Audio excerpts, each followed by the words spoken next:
Attention please, welcome everybody tonight. Just a few housekeeping issues. I would like to encourage you to silence your electronic devices, your cell phones, please, and also to be respectful to one another as comments are being made tonight.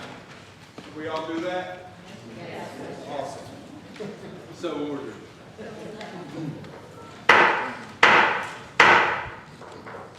Thank you for coming from your house again to our courthouse to learn what has been accomplished this past year, what is happening now, and what plans there are for the future of this effort of life over death. Welcome. I'm Judge Toothman, and on behalf of the many people, including yourselves, who are responsible for this evening, thank you very much for coming. We open this informal gathering, though, with 3 taps of the gavel. The first tap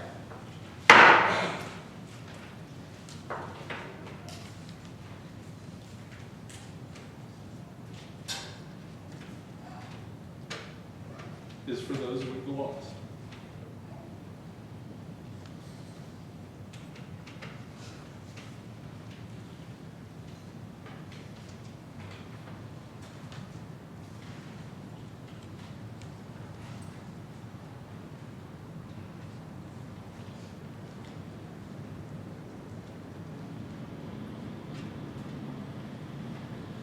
And as a judge for only 7 years, I'm traumatized.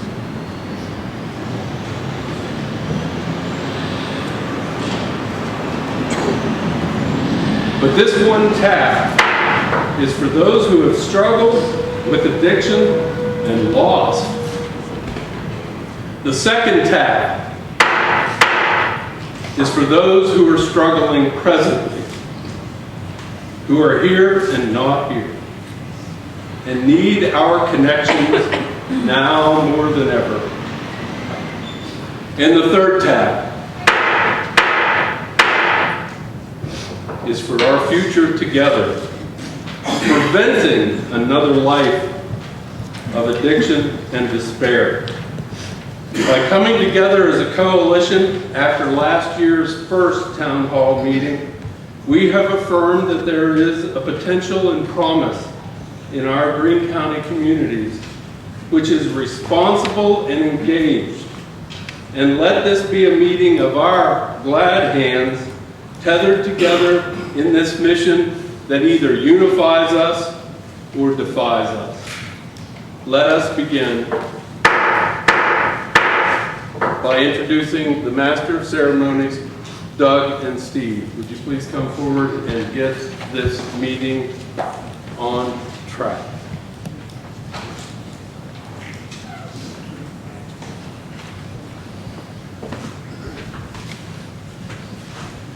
Good evening, ladies and gentlemen. My name is Doug Wilson.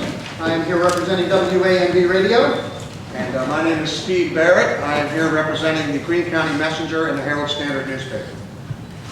This evening, we are going to be asking all of you to be respectful of each other's comments. We are going to ask that when someone else is speaking, that you give them the courtesy that you expect to receive if you choose to speak. This evening, we have a number of guest speakers who are scheduled to address us. There will be an opportunity at the end of this evening's town hall meeting for some questions and answers. When that takes place, we are asking that you stand and speak clearly, but you keep your remarks succinct. Otherwise, we will be here until 1 o'clock in the morning. No disrespect, I would like to get a little bit of sleep before my show starts tomorrow morning. That having been said, however, let us begin by asking Pastor Richard Berkey from the Rolling Meadows Church of God to open this evening's festivities with an invocation. Reverend?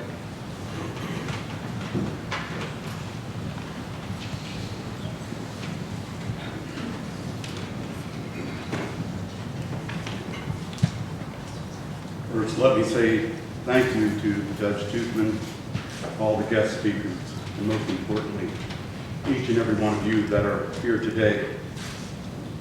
I'm also the president of Coalition for a Brighter Green. And a year ago, we came into this courtroom to acknowledge we had a problem. And we're here tonight because we know we still have a problem.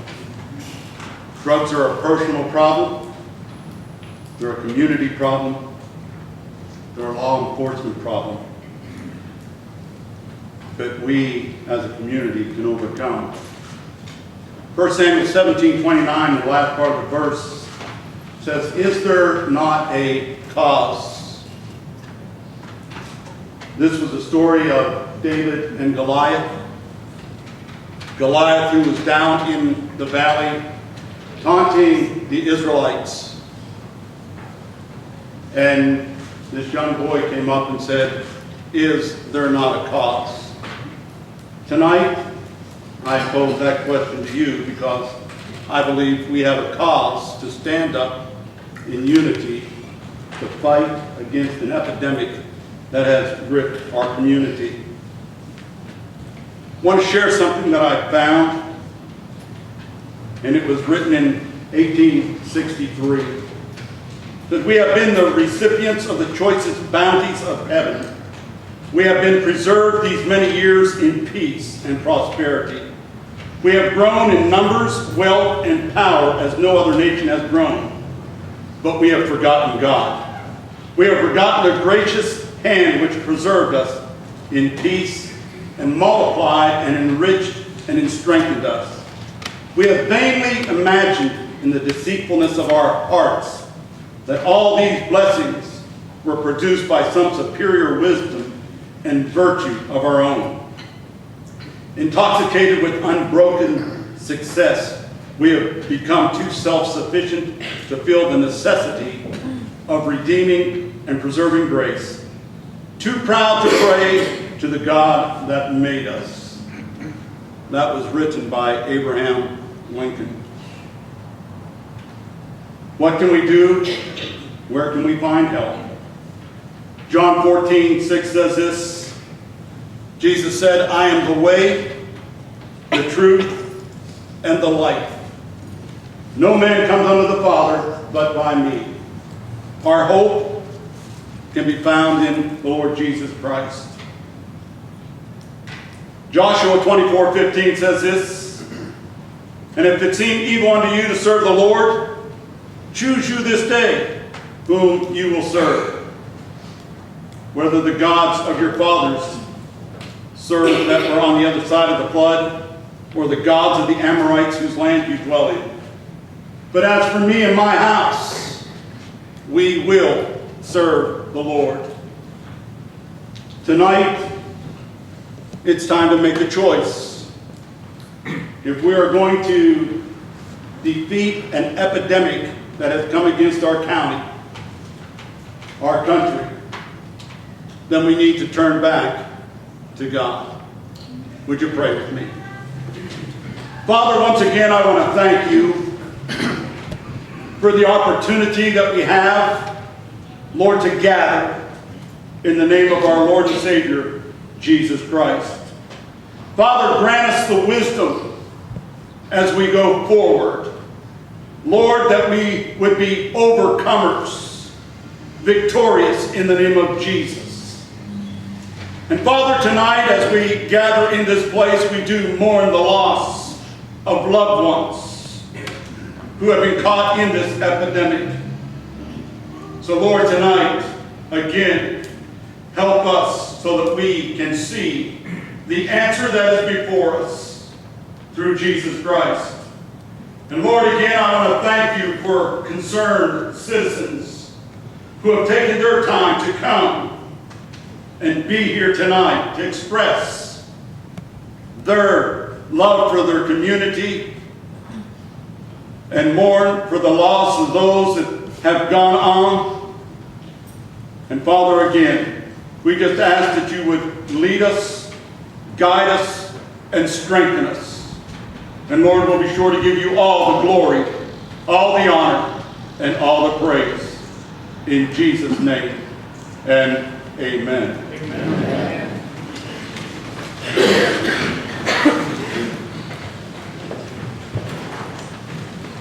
This time, we'd like to have the Heaven Bound Ministries with Jeannie Wickham. They're going to be leading us in an all sing. Thank you, Steve. And thank you, Pastor. What an awesome prayer. And how appropriate it is then that as you look at this little handout, the song sheet, these are words to one of the most beautiful hymns that have ever been written, entitled How Great Thou Art. And we would encourage you to sing with us the words that are on the page. Everybody has one? How great thou art. Thank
This time, we'd like to have Philomena Lady please come up. She's from Coalition for Brighter Green. She will be coming up and presenting a little bit, talking about the purpose and what we're doing.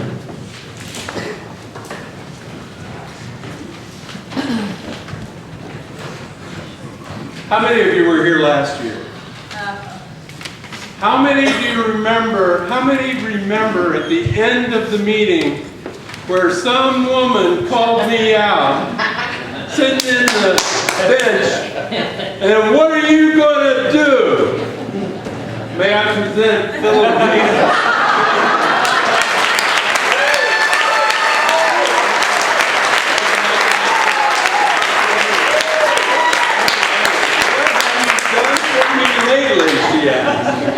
And so I want to introduce Phil as the one who, after that meeting, said, let's roll. I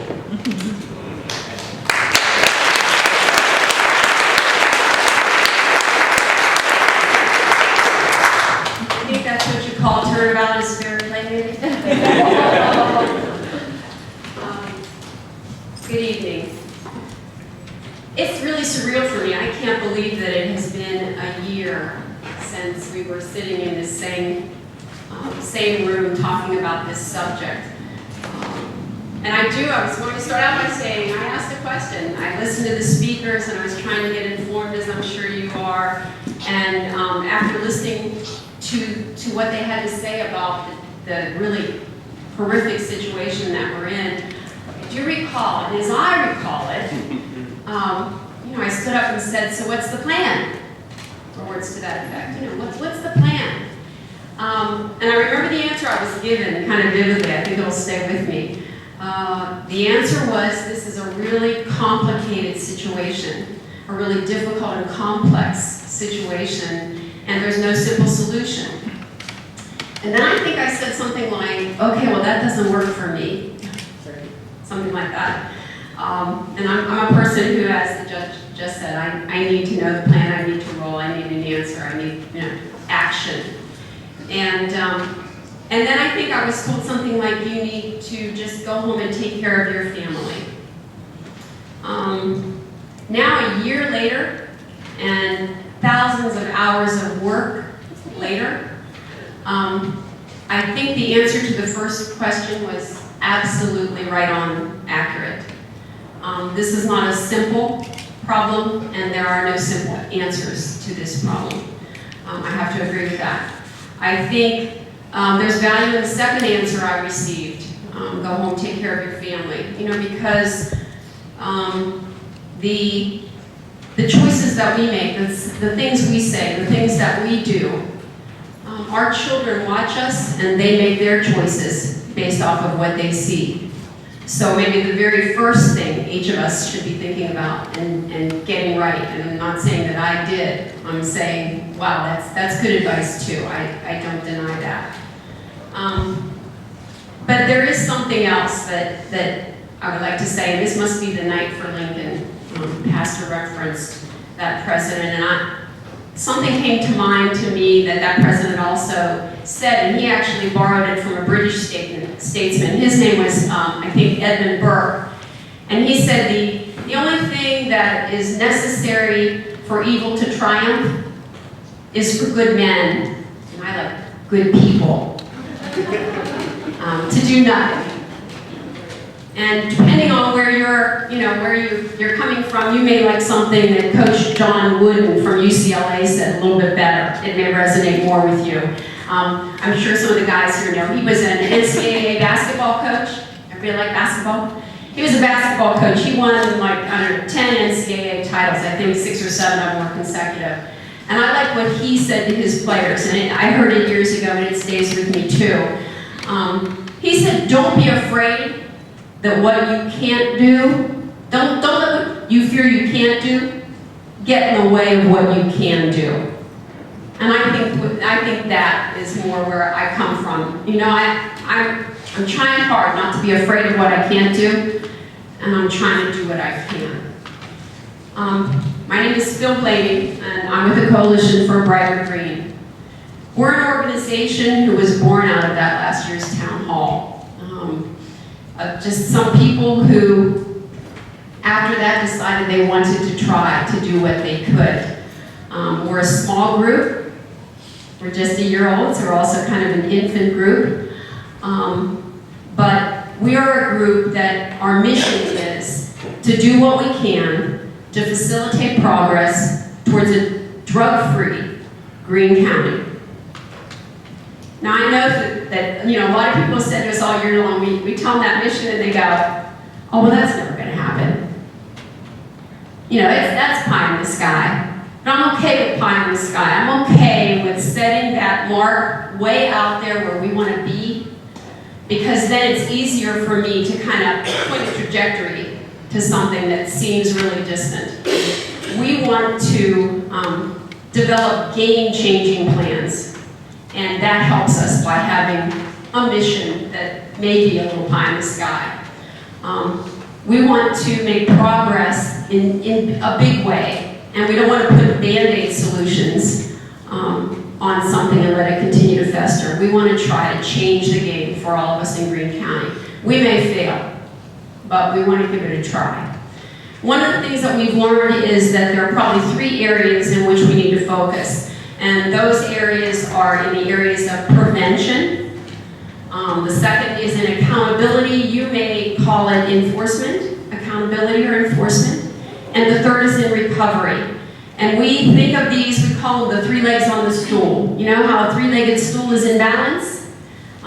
You need all 3 things for it to work. We can't turn our backs on any part of it, any aspect of it.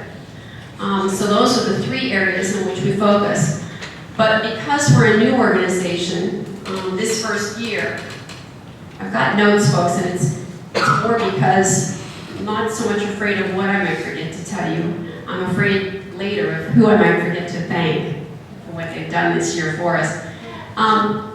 So at some point I'll refer to them. But in any case, what I wanted to say was we look at those 3 legs. And this first year, we've had to be very careful because we're a small organization, we're completely volunteer. We make no money. We're not running for political office.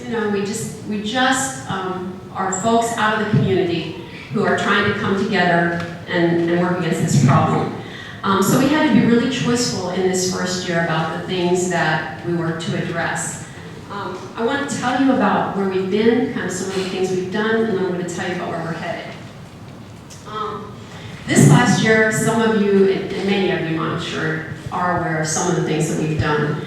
There were, since we had to be choiceful, 3 things we tried to do. One is to build awareness, and there are a few things that we did in that area. One of the most notable is the March for Greene. The March for Greene occurred, I think it had to be on the rainiest day of the year, this last May. On that day, about 1,400 people came. About 1,000 of them actually, it started pouring shortly after they arrived. I noticed a lot of people walking to their cars. My heart grabbed. And then I realized that they were going to their cars to get their ponchos, their umbrellas, their trash bags. And still, 1,000 of us crazy Greene Countyans, crazy determined Greene Countyans marched in the rain that day. Another 400 greeted us, or 400 or so greeted us when we came back. And that was the first major event that we had designed to build awareness in the county. We have a lot of people to thank for the work that they did in the event. And I don't want to forget anybody, but I do want to say that the media was there that day. Steve and Doug were in the ring with us that day, and were very helpful. The Observer Reporter also reported in advance and afterwards. The committee themselves, the March Committee met for, I don't know guys what, probably 4 months every week prior to that event. We also had folks that came from Health and Human Services. They set up booths that day and stayed there throughout. Folks from the recovery community did food. Everybody was well fed.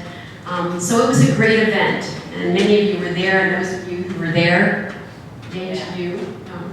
I applaud you. Then we also had a series of evenings. We called them, it was Appalachian Dawn was a movie that was shown in churches. And those evenings were sponsored by local churches, about 20 churches sponsored, about 700 people in total over a period of many weeks saw Appalachian Dawn and got to see drug lectures in churches around the county. Your churches came together in a way over the last year that we have not seen in the past. They were communicating and talking and kind of pulling together, and we have a lot of churches to thank for that. I'd like to thank Jim Rainey, who was the spark, who saw that movie first and was kind of the initial spark that got that thing started, and Pastor Berkey for leading both the March for Green Committee and also leading kind of the march to get the churches together and have them show Appalachian Dawn in all those churches. The next thing, and it was not, we were a sponsoring organization, not an initiating organization, but many of you may already know about the Judges Video Contest that occurred this year. If you have kids that are in middle school or high school, we're doing it again next year. We had 75 students from 4 different schools around the county that participated in that video contest. Judge Toothman was a spark of that as well, and a great mentor sponsor of that. Bob Carey also. Tracy Sipin, who is from Health and Human Services, really championed it in the schools for that event, and just really made that thing pop. And we were, like, to have it happen the very first time and have 75 kids go out there and work to make movies, that's pretty exciting. And I think it'll be even better this next year. So then that was the building awareness. The second piece was recovery. The piece that we focused on for recovery was led primarily by Christine Gardner. Chris, wave in if you want to hear. Christine Gardner, and that was the job reentry fair. And that occurred on June 24th. The purpose of that event was to put people who had been in the system and were trying to come back into their lives and come out of the system, either out of jail or out of other problems related to addiction, to get those folks connected to employers and vendors who could provide services for them. We had 300 participants at that event. We also had 35 employers come to that event, 25 vendors come to that event. And all along the way, once again, we had, I see Commissioner Coder sitting back here, we had help getting the fairgrounds for both the March for Green and for the job reentry, and Commissioner Coder supported that. Pam Snyder also supported us and helped us in removing some of the barriers, as did Commissioner Coder, to getting the March for Green, getting us road access and different things we needed. So we've had a lot of good people stand up and take action in a lot of different ways. So that was the recovery event. And then the third is prevention. And I've got to admit that this is where my focus has been primarily this year. There's a couple reasons that prevention is really important. One of them is that once someone becomes involved in drugs and becomes truly addicted, the road home, the road back, is a long, hard, challenging road for both individual and their families. The second thing is, here in Greene County, we've become aware that children at a younger and younger age are coming into the system because of exposure or even having illegal substances in their bodies. As early as the 4th grade, and I've had some educators tell me they've seen some 3rd graders as well. So what I'm saying is that there's a really strong reason that prevention is important. And so this year, as we looked at prevention and thought about all the different things that we could do, we were very fortunate early on to connect with the superintendents of the 5 school districts in Greene County. What we found them to be very committed, engaged, and very responsive to wanting to do something that would even better protect their children in their schools. It took us about 4 months of research and meetings and working and hammering out and crafting a plan, but what we ended up with was a comprehensive curriculum. It's called Bottom Life Skills. I don't know how many people here are aware that this has gone into the school districts. This program called Bottom Life Skills is the #1 program in the country.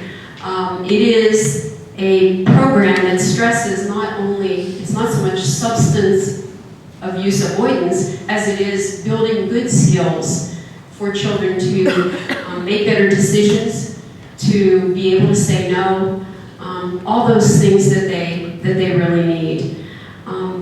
This project was undertaken with the superintendents, the principals, curriculum directors. By the time it was over, there were so many people that enabled it that it's kind of hard to dimensionalize it for you. But what I wanted to say is that it is even now in the schools, in all the schools in Greene County, and having something like this implemented simultaneously across 5 school districts, across grades 3 through 9, has never been done before. And it was really, really complex. When you talk about what's complex, that was complex. Took a lot of hands touching it, a lot of good people working and enabling. The thing that impressed me most was that every time I came to, whether it was one of the superintendents or one of the educators or one of the administrators, they wanted to, and I was coming with something that I thought was going to stop us. And I thought, this is going to be it. This is going to be the thing that's going to stop the train, and we're not going to get this done. They were all about how to get that barrier, how to get that handicap out of the way. And I sometimes wish that all the people in this county could witness what I witnessed amongst all these folks, to see how committed and dedicated they are. You would be so proud. Okay. So those are the things that were accomplished this last year, and now we look to the year ahead. There are several programs that we are going to initiate this next year. There will be a mediation program that will enable folks that are affected and their families to sit with a trained professional and receive mediation to help them get back on their feet. We will have a healthcare provider program, and that will put people in the healthcare community with folks on the coalition to talk about ways in which we can stop this epidemic in its tracks. We will have another event, not the March for Green, but a different event this year that will be coming up as well. We will have a neighborhood watch that is going to be done in collaboration, the coalition, together with the Pennsylvania State Police. In the communities that have requested it most, we'll have training and establish neighborhood watches. There are several things going on. This is a community of good people. Good people. We deserve a good community. One that's safe for us, safe for our kids, one that has jobs, the infrastructure that's so valuable and necessary to keep the drug epidemic at bay. If any of what we've talked about interests you, if you want to be one of those folks who doesn't let what you're afraid you can't do get in the way of what you can, and you'd like to participate with us in this fight, we want to hear from you. I know you received cards at the entrances. There are boxes, and you can fill out your card and put it in one of those silver boxes at the exits. I'm easy to find. Lots of people in the county know where to find me. We will call you if you leave a card, and if you call me, I'll return your call. We appreciate so much that you're here tonight and that you're in this fight with us. Thank you so much.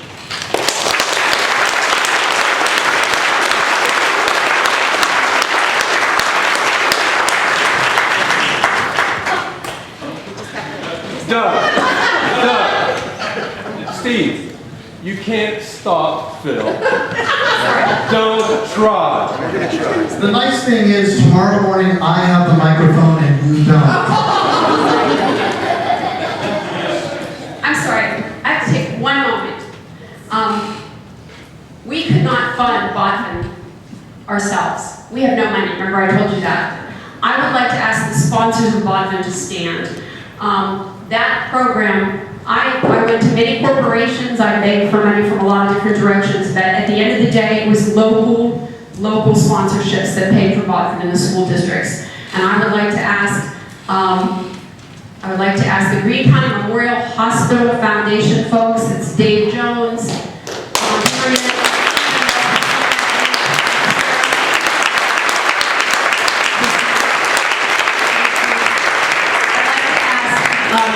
a little tiny local gas company is the gas company that jumped on this, and that's Just More Energy. Mark and Jesse Lydecker from Holbrook.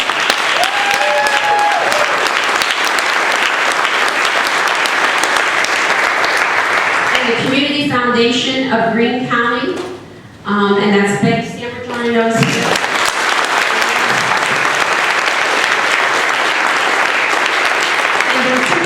Family donations, and they didn't want to be mentioned. I'd also like to ask all the superintendents that are here tonight. I know there are some superintendents here tonight. I see John Menhart, Rich Picard. I know that there's a representative of West Greene here tonight, Chelsea Holloway, and thank your school districts, folks.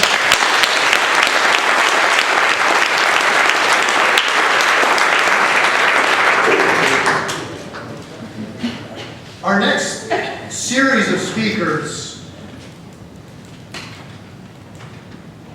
are going to introduce themselves. I will introduce the first pair, and then as they sit down, we'll simply ask that the next ones either stand and come to the podium, or some have asked if they can simply sit at the desk and address you. Each one of them this evening has a story to share. Some have lost loved ones to drug addiction. Others are recovering from addiction themselves. But each one of them has something to share with you this evening. I would ask that you give close attention to what they have to tell you. First, welcome to the podium, Lynn and Dawn Bird.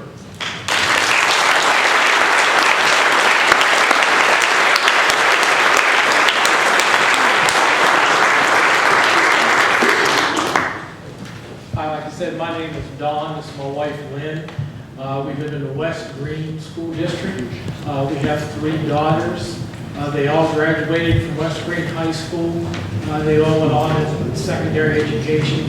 Jenny Bowles went to West Virginia Junior University and got a degree in medical assistant. Our middle daughter Megan went to Penn Commercial and got a degree in legal offices. And our third youngest daughter is Ashley. She went to 4 years Seton Hill, is now the Director of Social Services. Normal Greene County family. Kids all went to school good. They all graduated high school. They all played sports. They were in the band. You know, everything through high school was just a typical normal family. As the 2 older girls got older, I don't know where they got off track at, because they come from a religious family. We go to church, we pray together, did everything together. The 2 oldest ones got addicted to drugs, which eventually led to a heroin addiction. They went to rehab several different times. They went back, they couldn't just kick it. Then on, this is Mother's Day in 2014, the girls came to Mom and said, Mom, for Mother's Day, we're going to go to rehab. We're going to get better. We don't want to live like we're living.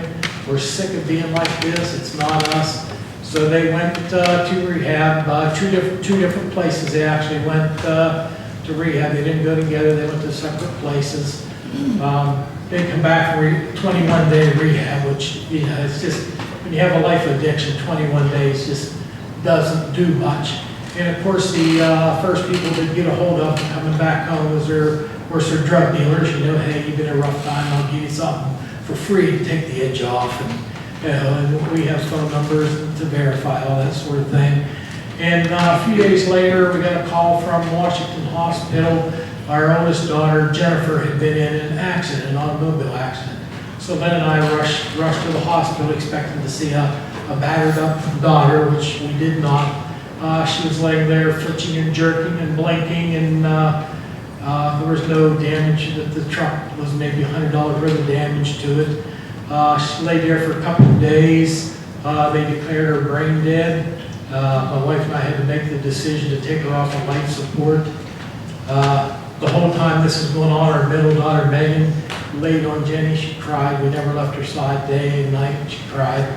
And Jenny left behind an 8-year-old son. Megan promised her, I'll take care of Katie, don't worry. You know, I'll take care of him. Yeah, Jen, don't worry. So for a few days, Jenny passed away. Megan seemed to be on the right track for quite a while. You know, she was doing good. They both had full-time jobs, went to work. Never been in trouble with the law of any kind. About 3 or 4 months later, Megan was in a minor car accident. The brake line broke on her car, and she ran into the back of another car, and that really upset her. And she came home that night. She was really upset because she didn't have a car to go to work.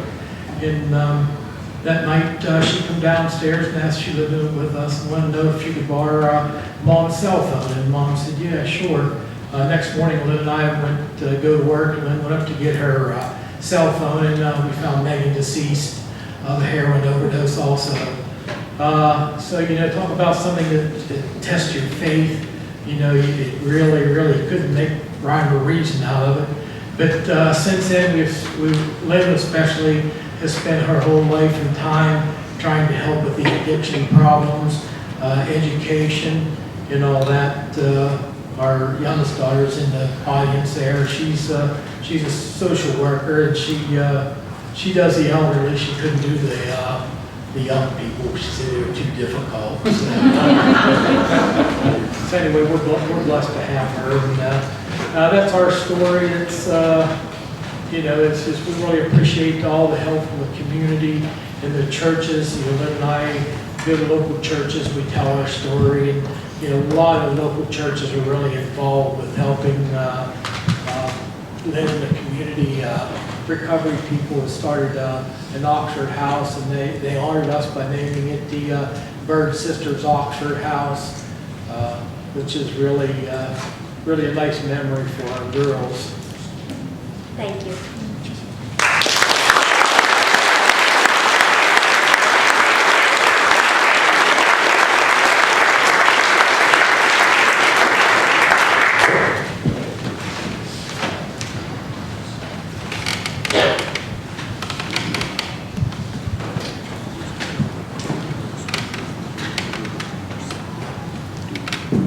My name is Dolores Ackley, and this is my daughter Beth. We are here to honor my son Keith. Beth is going to speak. Addiction causes parents to outlive their children. It causes sisters to mourn their brothers. It causes nieces to never meet their uncles. Some fortunate people never have to live through the experience of being an addict. Some people never have to know what it feels like to love an addict. Though I guess those numbers are low since addiction is everywhere. Addiction is more often than not misunderstood. People have a way of categorizing those who suffer from addiction. They call them trash, junkies, worthless, which is hardly ever the truth. Addiction is an illness, a crippling disease. Unfortunately, a lot of people are ignorant to the fact that it is a disease and not a choice. We really do live in a world where people judge and are cruel. As a result, those suffering live in shame and don't share and reach out to those that can help them. My brother struggled for years against and with his addiction. Countless times, through clear eyes, he wanted to so desperately stop. But the strength of the addiction, like for most, was too big a burden to bear. And eventually the addiction defeated Keith in the most devastating way. Months before Keith lost his battle to drugs, he hit rock bottom. After having a long, honest talk with my parents, Keith called me. I will never forget the phone call. He was sobbing. He told me that he had relapsed. and that he needed to get help. He apologized profusely for letting us down. He felt that he was an embarrassment to the family. I told him that that could not be further from the truth. I told him that we loved him no matter what and would always be there for him. We knew the demons he was fighting and that it wouldn't be easy. It was heartbreaking but also a relief. Keith didn't want that kind of life. He wanted so desperately to get better. My parents stood by him through it all, day and night. They went to the Greene County Care Office to enter him into a rehab center, but to no avail, there were no beds open anywhere. The only help they could offer him was a 5-day detox program that was 2 hours away. Even then, he had to wait a whole week for a spot to open. If addiction were treated like the health issue that it essentially is, the assistance that he needed at that crucial moment would have been there for him. It took over 3 weeks for a bed to open in a rehab center. By that time, Keith was doing much better and thought that he could continue fighting this battle on his own while going to weekly care sessions. Overdoses most often strike when addicts return to use after achieving a period of abstinence. It was awful, and then for a moment it looked like there was hope. The light had returned to his eyes, and he had a whole new life ahead of him, and then one moment of weakness erased it all. Keith served in the military. Ironically, it was war that saved his life the first time drugs took a hold of him. He defended our freedom and found a sense of purpose there. For that, I'm forever thankful. Keith was the most beautiful, selfless, kind, and loving soul I've ever known. If you met him even for 5 minutes, you would never forget him.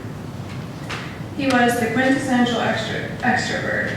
You could always count on Keith to make you laugh or smile. Keith was also a sensitive soul, comfortable with showing his compassionate side, revealing his heart in both his words and actions. He is and always will be my big brother, my protector, and so much more. Keith was born on July 23rd, 1982. And on that day, the sun rose. Every day after that, he lived life to the fullest until the sun set on the night of June 7, 2016. He has taught me to give and receive love with no conditions.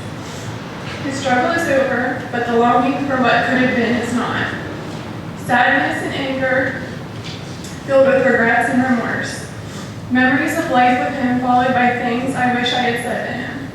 He is in my waking thoughts, my memories, and my dreams.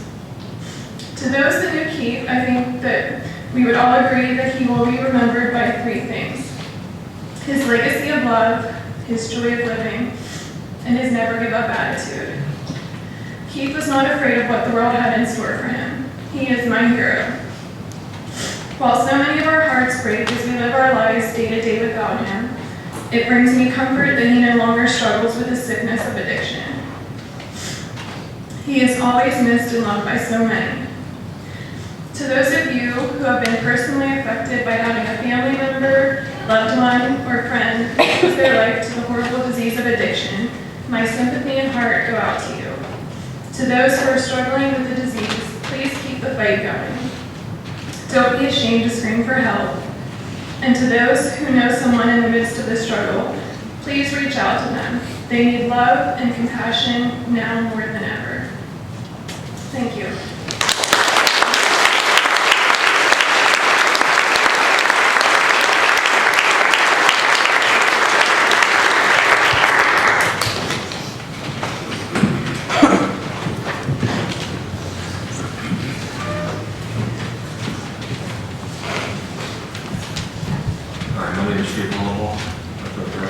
And I'm also known as DB 7565. I just did 11 years, 11 months, and 1 day at SCI High School.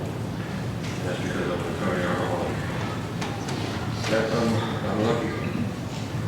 I live in Boxford House. It's down here on Cumberland Street. They asked me to come up and say something about that. I'm glad it's there. I'm glad I had somewhere to go. And have somebody like the initial Brett Ketchum to welcome me home. So I can start my life again. It's been an emotional journey, I'll tell you. I lost the first cousin.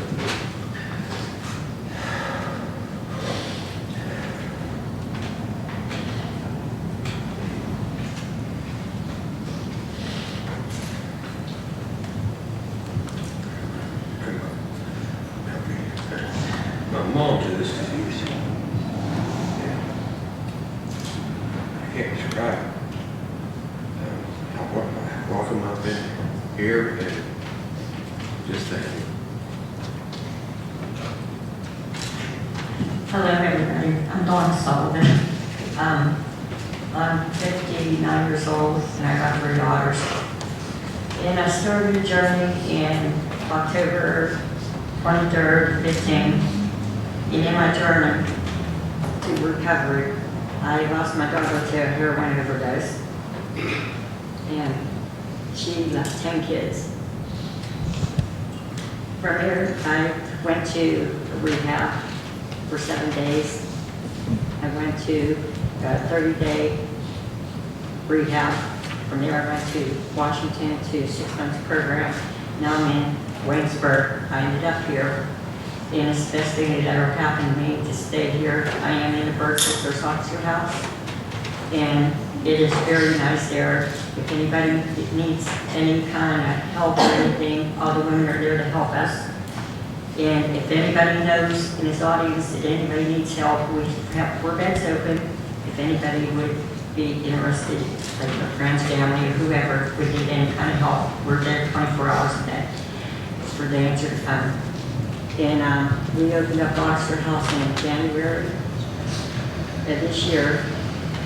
And we're doing really good, but we need a lot of help with with the house. We need help. We need help with employment for the people in Oxford houses for the women and men. And if anybody, we're losing to this heroin epidemic, we're losing mothers, fathers, sons, daughters. We're losing everybody to it. So we have to try to make a change. So we don't have to do this for anybody to feel how we feel. Yeah, I'm done. Thank you.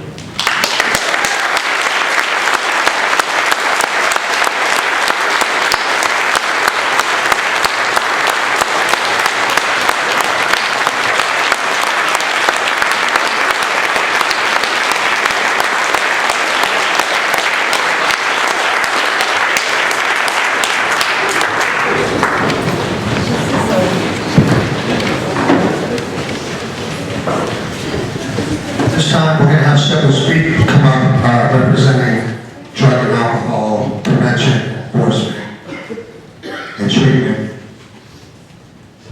Can you hear me? Okay. Our first speaker is going to be Philip Little, Pennsylvania Office Attorney General, Narcotics Investigation.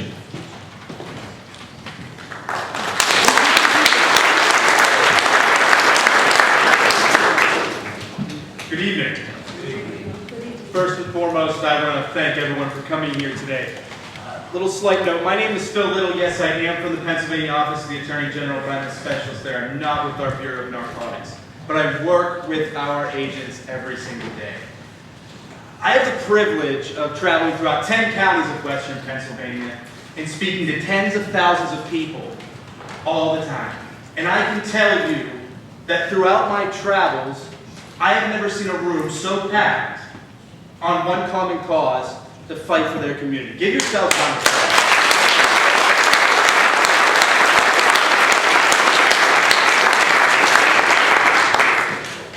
Make no mistake about this, ladies and gentlemen. This is an epidemic. This is something that if you talk to anyone in law enforcement knows that we are not going to arrest our way out of this.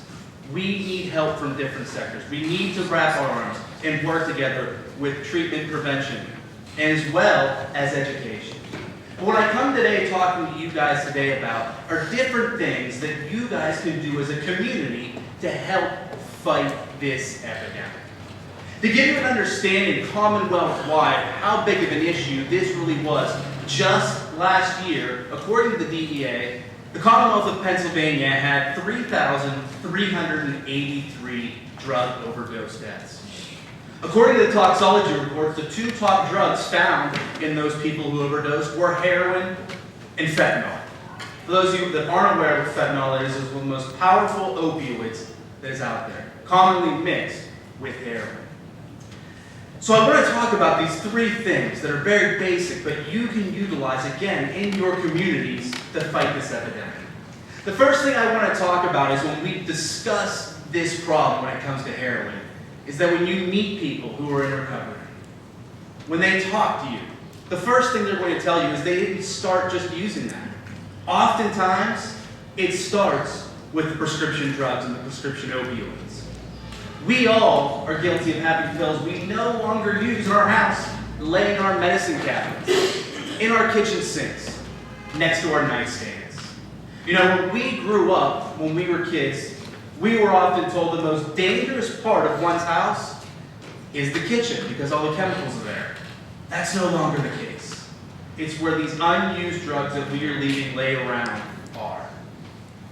I encourage you, and I did a little research before I came here, to utilize the drug take-back boxes that you have in your community. I went on a website, overdosefreepa.org, and typed in Waynesburg zip code and came back with 2 locations here in Greene County, one being in this town right here. I challenge you, go home, find those unused medications and get those to those drug take-back boxes. Because what happens oftentimes is youth will raid medicine cabinets and find these pills.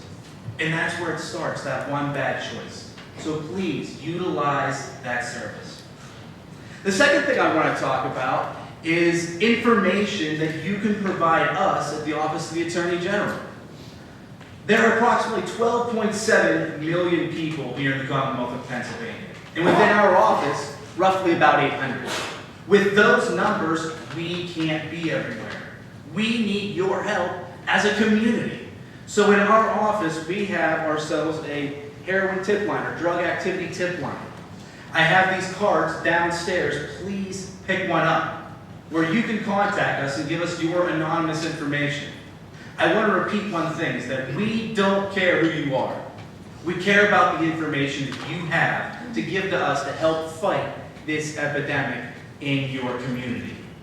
One of the things I do want to mention, though, is when we talk about that and people call, please just don't say, my neighbor's dealing drugs, and then hang up. We need information, addresses, things of that nature.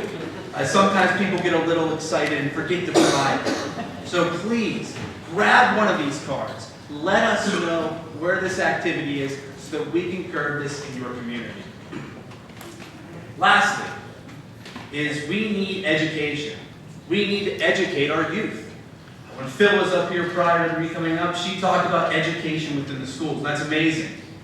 I can tell you, out of the 10 counties that I travel throughout, this is the one county that I have been into every school district because of the help of State Representative Pam Snyder, who had the vision to understand that we needed to team up together to fight this problem and talk to our middle school and high school students about it.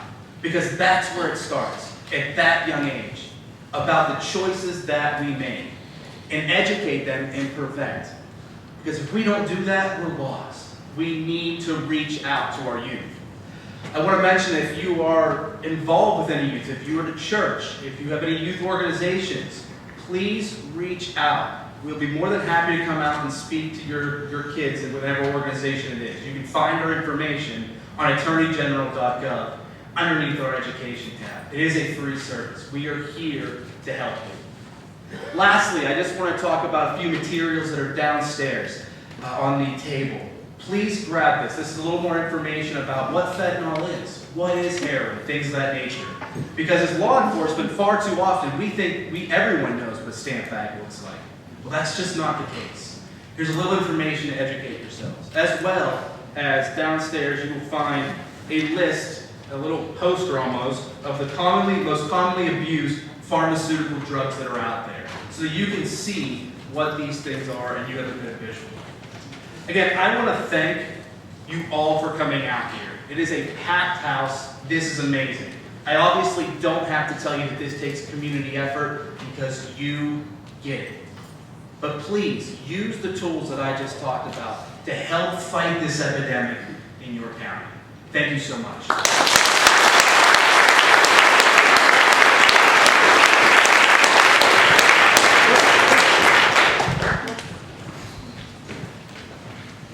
The next gentleman that is going to address us is actually here from Fayette County. He is the detective supervisor. Please welcome to the podium, Stephen Contaxis.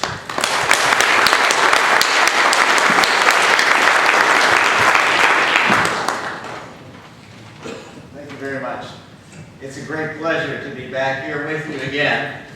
And thank you for not holding against me, not from Fayette County. I do love the people of Greene County, and it's just amazing to see a turnout like this with people that are so concerned about their community and recognize the problem that we face. So it's really an honor to be here. Let me just tell you that I have to reflect a little bit with what I'm going to talk to you about my visit last year, October 8th, 2015. And I was late coming here. I usually like, whenever I'm speaking especially, to come early. I was late, and I think I need to tell you tonight why I was late. My good friend Bly, on the way over here last year, called me concerned about him. I was going to show up. And I told him, I said, Bly, I'm on my way down. I was on my way down at that point in time. I says, I was busy all day serving a search warrant. Well, Bly knew exactly what I was talking about that day. I would have liked to have been able to talk to you about it last year, but I could not, obviously, at that time. But what I was doing last year before I came here was I was actually serving one of the largest federal search warrants of my law enforcement career. And that search warrant was being served at Addiction Specialties, Inc., which is a Suboxone and methadone clinic, one of the largest clinics actually in Southwest Pennsylvania. And along with it was the Mary Stereotorius Treatment Center, which was a treatment center for inpatient methadone patients that was attached to Addiction Specialties, Inc. Let me just tell you that that location is now out of business. That location is now closed. Now, just a couple of disclaimers before I get in to tell you the story about Addiction Specialties, Inc. How many of you ever watched the Dragnet? I'm kind of dating myself. Do you remember what they said at the very beginning? The story that you are about to hear is true, but the names have been changed to protect the innocent. Well, tonight the story you are about to hear is true, but I'm not going to change the names to protect the innocent.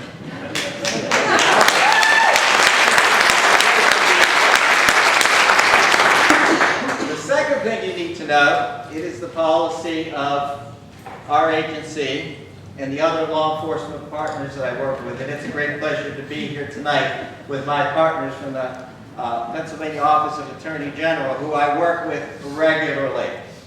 But it's the policy not to discuss certain aspects, of course, of ongoing investigations. So anything that I am going to tell you tonight has been released for the public. In fact, it has been in the paper, it has been published, so it has been properly released. And in fact, prior to coming here today, one of the phone calls that I made was to my law enforcement partners at the Federal Bureau of Investigation, who worked this investigation with me, just to make sure that every aspect of all of the things that I'm going to tell you have been properly vetted. And that's just something that we do in law enforcement. Getting back to the story of October 8th, 2015, not only was I involved in the largest search warrant in my law enforcement career, but it was also probably, it was the worst example of illegal drug distribution that I have ever dealt with in my law enforcement career. And this was occurring at Addiction Specialties Inc., which was a Suboxone clinic. Now let me tell you that there was a federal indictment against the medical director of that clinic, Dr. DeLeo. He was charged with 19 counts of unlawful dispensing and distribution of Suboxone between March 17, 2015 and November 24, 2015. The owner of the clinic, and this was owned by kind of a family, the Sugarman family, Ross Sugarman, was also indicted on 19 counts of unlawful distribution of Suboxone. Dr. Polito, Sugarman, DeLeo were all charged with a total of 194 counts of unlawful dispensing and distributing Suboxone. DeLeo and Sugarman were also charged with conspiracy to unlawfully distribute Suboxone and 4 counts of illegal distribution of Xanax, an anti-anxiety medication. Now let me just tell you that, you know, when you hear about the number of counts, those are the counts that we are able to prove. Now, there were, of course, and we know that there was a whole lot more, as there usually is, that we weren't able to prove. But it doesn't matter at that point, because obviously, you know, when we make an arrest, it has to be something that we can go to court with and that we can absolutely prove.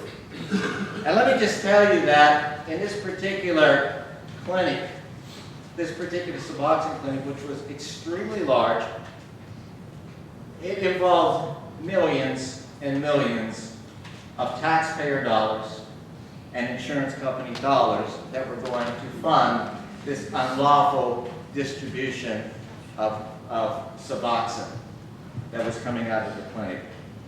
And the reason that I tell you this, and I wanted to tell you about this story and to reflect back on October 8, 2015, is because I think you need to know about this particular Suboxone clinic. And essentially what I titled this is When Treatment Programs Fail. When treatment programs fail. And this was an example of a very large treatment program that just about everything that I could think of that was wrong was going wrong. And I cannot think of a worse crime than to take advantage of people who are struggling with addiction. And that's exactly what was going on at this particular clinic. People who have been struggling with addiction for many years, and they were being taken advantage of by the Sugarman family and by Dr. DeLeo. And by the way, Dr. DeLeo was previously arrested. And he ended up getting his, not only was he arrested, he served time, and he ended up getting his license back.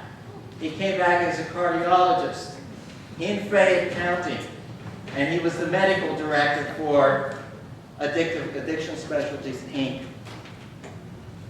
You know, the last time that I was with you, I talked a little bit about our drug culture. And one of the things that I mentioned to you is in our society today, you know, we get this impression that there's just a pill for everything. You know, you turn on your television and just about any type of ailment that you can think of, there's a pill for it. And when we hear these advertisements, you know, after they tell you about the pill and all of the wonderful things that it's going to do for you, they always tell you about how the pill's going to kill you if you take it. And I always thought that was kind of interesting because, you know, when I hear the disclaimers after I hear about the medication, I say, there's no way I'll take that. Because the result is worse than the treatment, in my opinion, in many cases. And you know, this is a prime example of, I think, what we're talking about when we talk about the problem with Suboxone. And when I say this is, I fear in our culture today that we think in many cases that the answer to drug addiction is simply another pill. And I think that's wrong. I think that's wrong.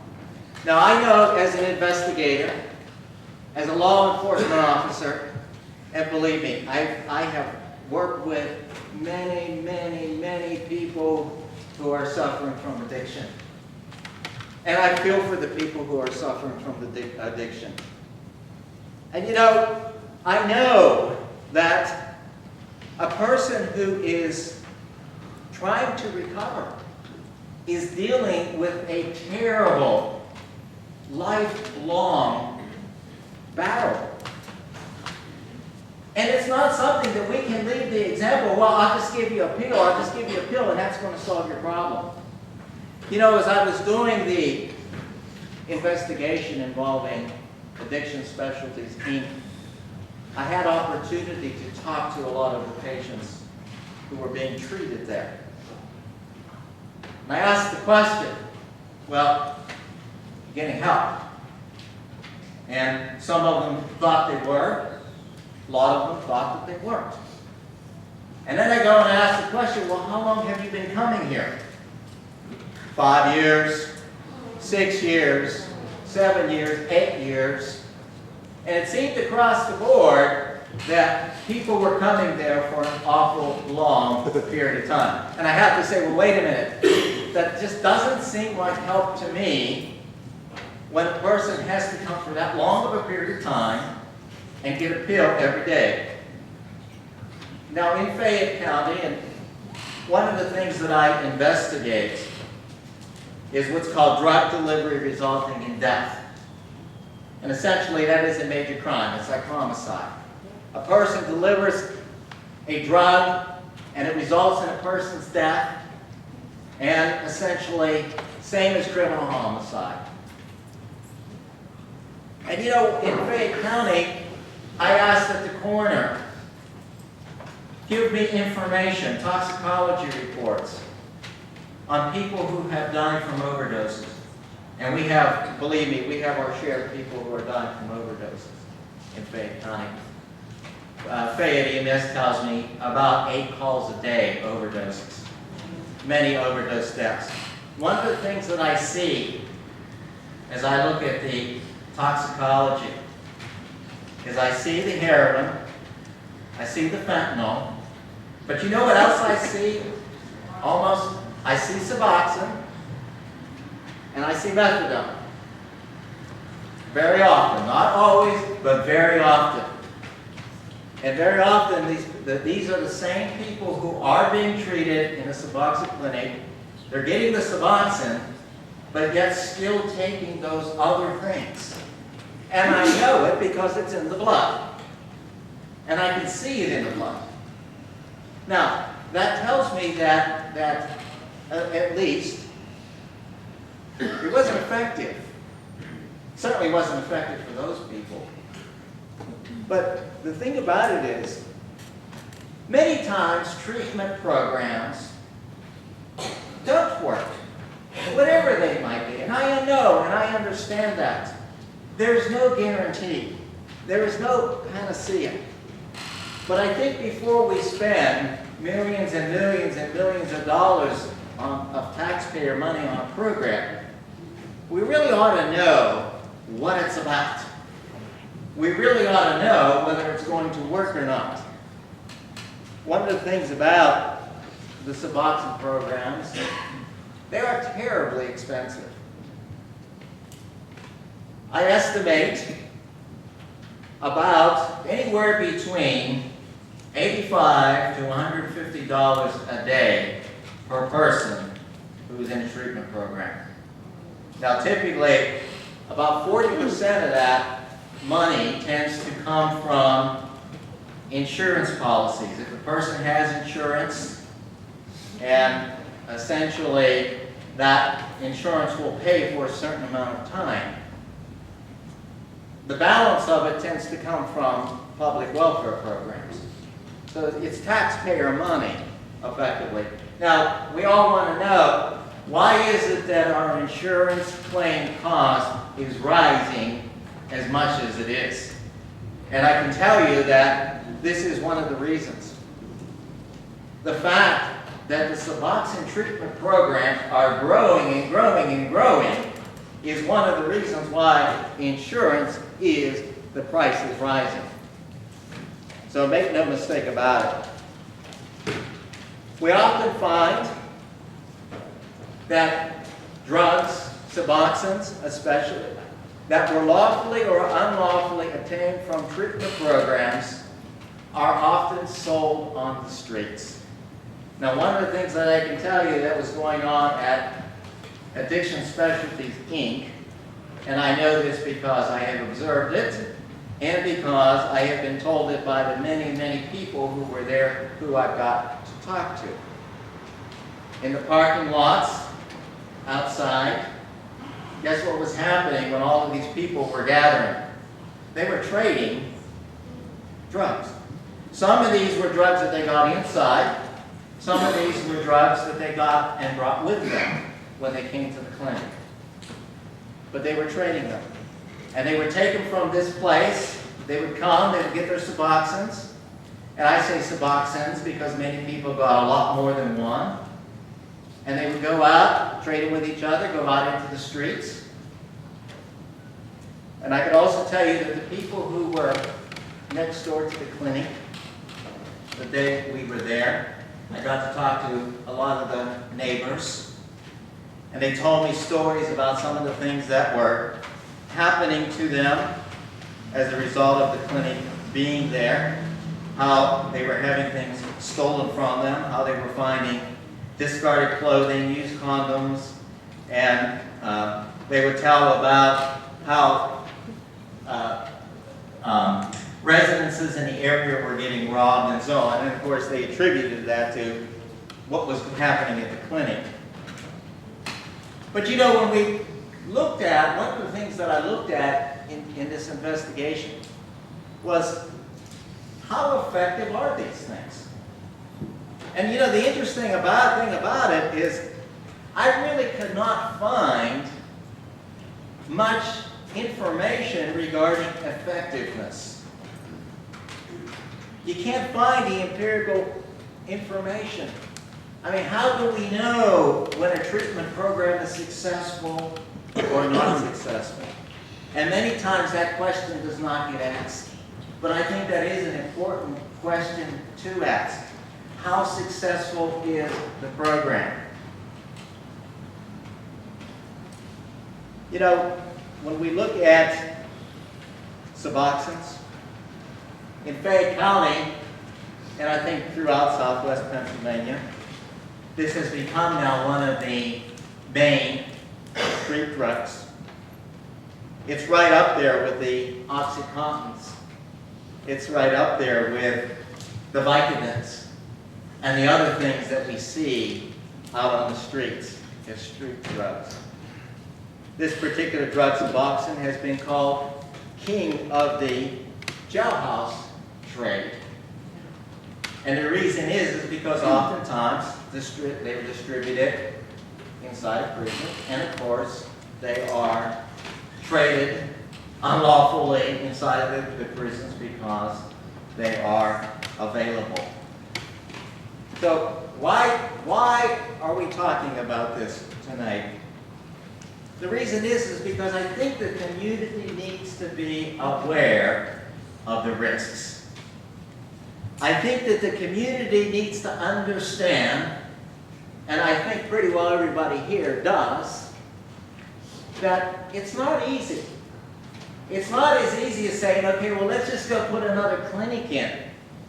Or let's put 4 clinics in. Or let's put 5 clinics in. It's certainly not that simple.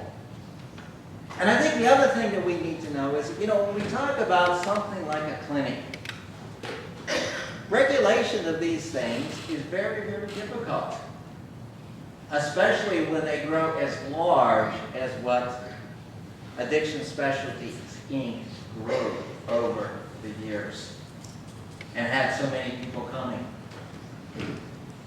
As I reflect back on October 8th, the other interesting thing that I found, and probably one of the saddest things that I have ever seen in my entire law enforcement career, was when I left here and when I headed back home to Fayette County. And it was about 11 o'clock at night. And I was driving up Route 51 in North Union Township. And in front of Addiction Specialties, Inc., there were people on the highways.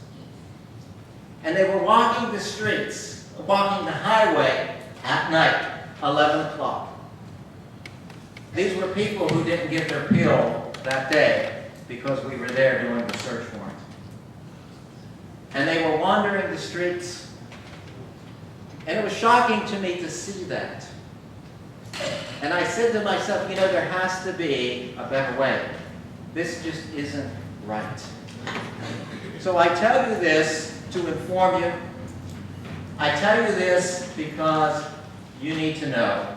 And of course, I tell you this because you asked me to tell you the story of Addiction Specialists, Inc.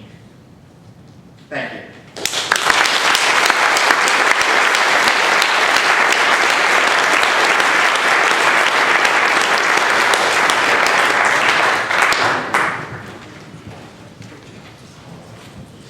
The next speaker is going to be Ashley Potts from Southwestern Pennsylvania Human Services.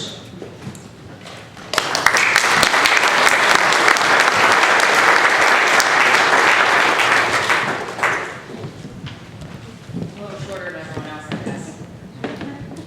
Good evening, everyone. My name is Ashley Potts, and I just want to reiterate what Phil was saying. I've done a lot of these over the last couple of years, and to see this many people of a small community sitting in a room together, from state representatives to judges and everybody here together on such a stigmatized issue in society, is just astronomical. And you guys really should be proud of yourselves that you're coming together like this to fight this epidemic. So, kudos to you.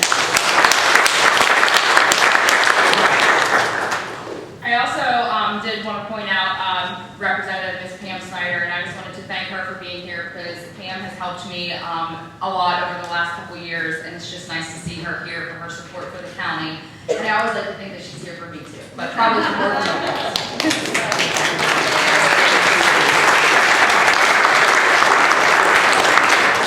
So my name is Ashley Potts. I supervise, I work for Southwestern Pennsylvania Human Services. I supervise the Crisis Diversion Unit and Crisis Intervention Services. So what that means for you guys is we do all of the crisis services in Washington and Greene County. We provide mental health crisis services. If your feet are in Washington or Greene County grounds, we will provide services to you.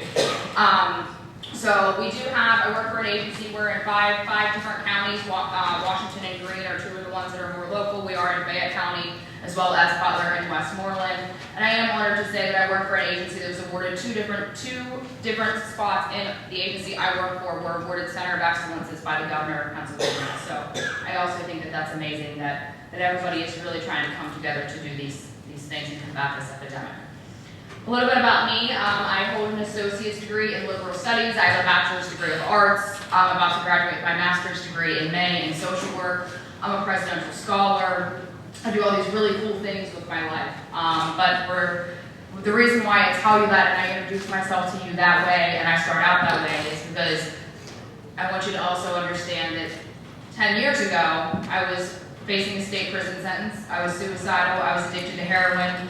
I was homeless and nobody wanted me around. So I thank you for coming up here and sharing your experience.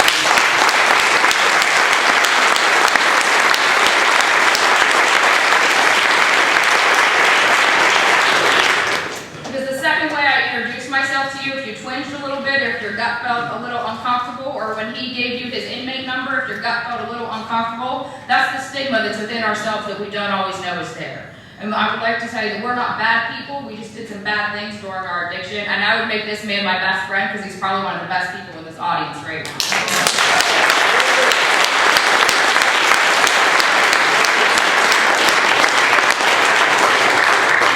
So I took my first drink of alcohol whenever I was 9 years old. I took my first OxyContin whenever I was 13 years old.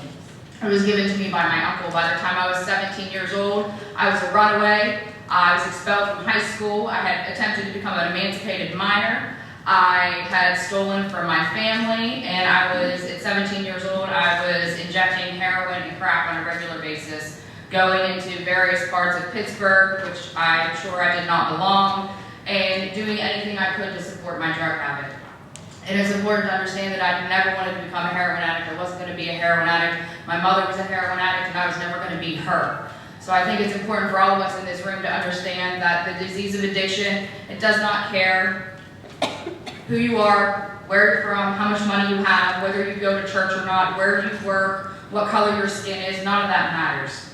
Anybody can become addicted to drugs at any given moment. So again, I was never going to become a heroin addict. That wasn't going to be me until one day I found myself actively addicted to heroin.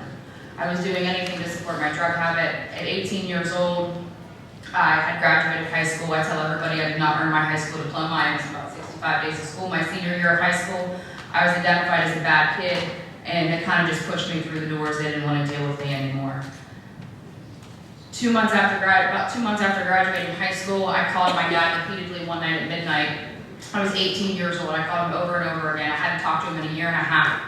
And by the time he answered the phone, I told him, he answered the phone, and I said, if you don't come get me right now, I'm committing suicide at 18 years old. So my dad came, he got me. I went back to live at my dad's house, and I went through the physical withdrawals of addiction at my dad's house. Now, a couple times before that, I had gone through these physical withdrawals of addiction. I had gone to outpatient treatment. I had done all of these things. And every time I went through that physical withdrawal of addiction, I said to myself, I'm never going to do this again. I'm never going to use again. I never want to feel this way again. I had the best intentions all the time to never make these bad choices and never make these bad decisions. But there was something that had a hold on me that I didn't necessarily understand. Despite my best intentions, I ended up doing things that I didn't really want to do, but I did them anyway. So 2 months after living at my father's house, I found out I was 4 months pregnant. Again, I'm 18 years old. I decide I'm going to be the best mom I can be. I'm going to turn my life around. Like I said, I had quit using heroin. I had a job. My dad helped me get on my feet. He got me a car, all of these things. He did everything that he could do to try to save me. So shortly after I had my daughter, I thought that I could just drink alcohol. Just drinking alcohol led to me thinking I could just snort bags of heroin. Just snorting bags of heroin led to me, I was an IV drug user all over again. I was 19 years old. I took me and my daughter, I was kicked out of my father's home, and I went to live in one of those houses where there was like a couple $1,000s that everybody had together, but there was no electricity, and we had surveillance cameras on the front door trying to watch who was coming in. That's where I moved me and my daughter into, and that's where I was in my addiction. I'd gone from, you're not going to smoke cigarettes around my daughter, to I'm essentially living in a trap house with her. I'm a horrible mother. I'm not taking care of her. She's not getting the adequate care that she needed. My father knocks on the door and begs me to give him custody of my daughter. So I did. I gave my father temporary custody of my daughter, and I went to rehab. I went to one of those 21-day programs. While I was in rehab, my stepmom drove me all the way up to Franklin County to go to rehab. And I remember I was laying, she had an Explorer at the time. I was laying in the back of this Explorer, so sick I couldn't even sit up.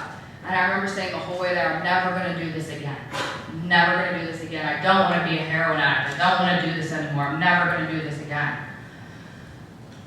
I got out of rehab on May 13th. My daughter's first birthday was on May 20th. And I was high on May 17th. I missed my daughter's first birthday. I was nowhere to be found. I was actively using. I took off again, didn't tell anybody where I was, didn't tell anybody what I was doing. I just left and disappeared.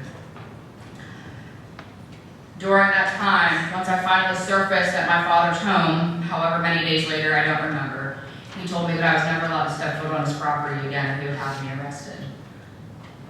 So I was like, okay, whatever. I started living in my car. Well, the further down addiction we go, the more things we lose. I sold my car for drugs, I sold my cell phone for drugs, I sold all my clothes for drugs, I sold everything I had for drugs. I ended up moving in with my mother. Again, this is like the second or third time I moved in with her, and she understands me. She's an addict. She's just like me. She understands. I was walking out of my mother's house in handcuffs, told that I could never go back there. Nobody would talk to me anymore. I was sleeping outside. I was sleeping on park benches. I was lucky if I got to stay in a hotel room for the night. I lost the ability to shower. I lost the ability to brush my teeth. I lost all complete ability to function as a normal human being.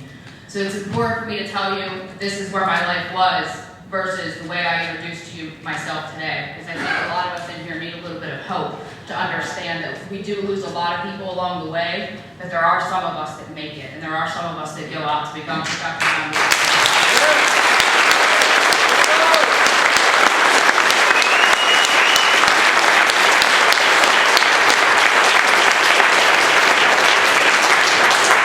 So at 20 years old, I said to myself, again, I don't want to do this anymore. I looked in the mirror and realized I had no idea who I was.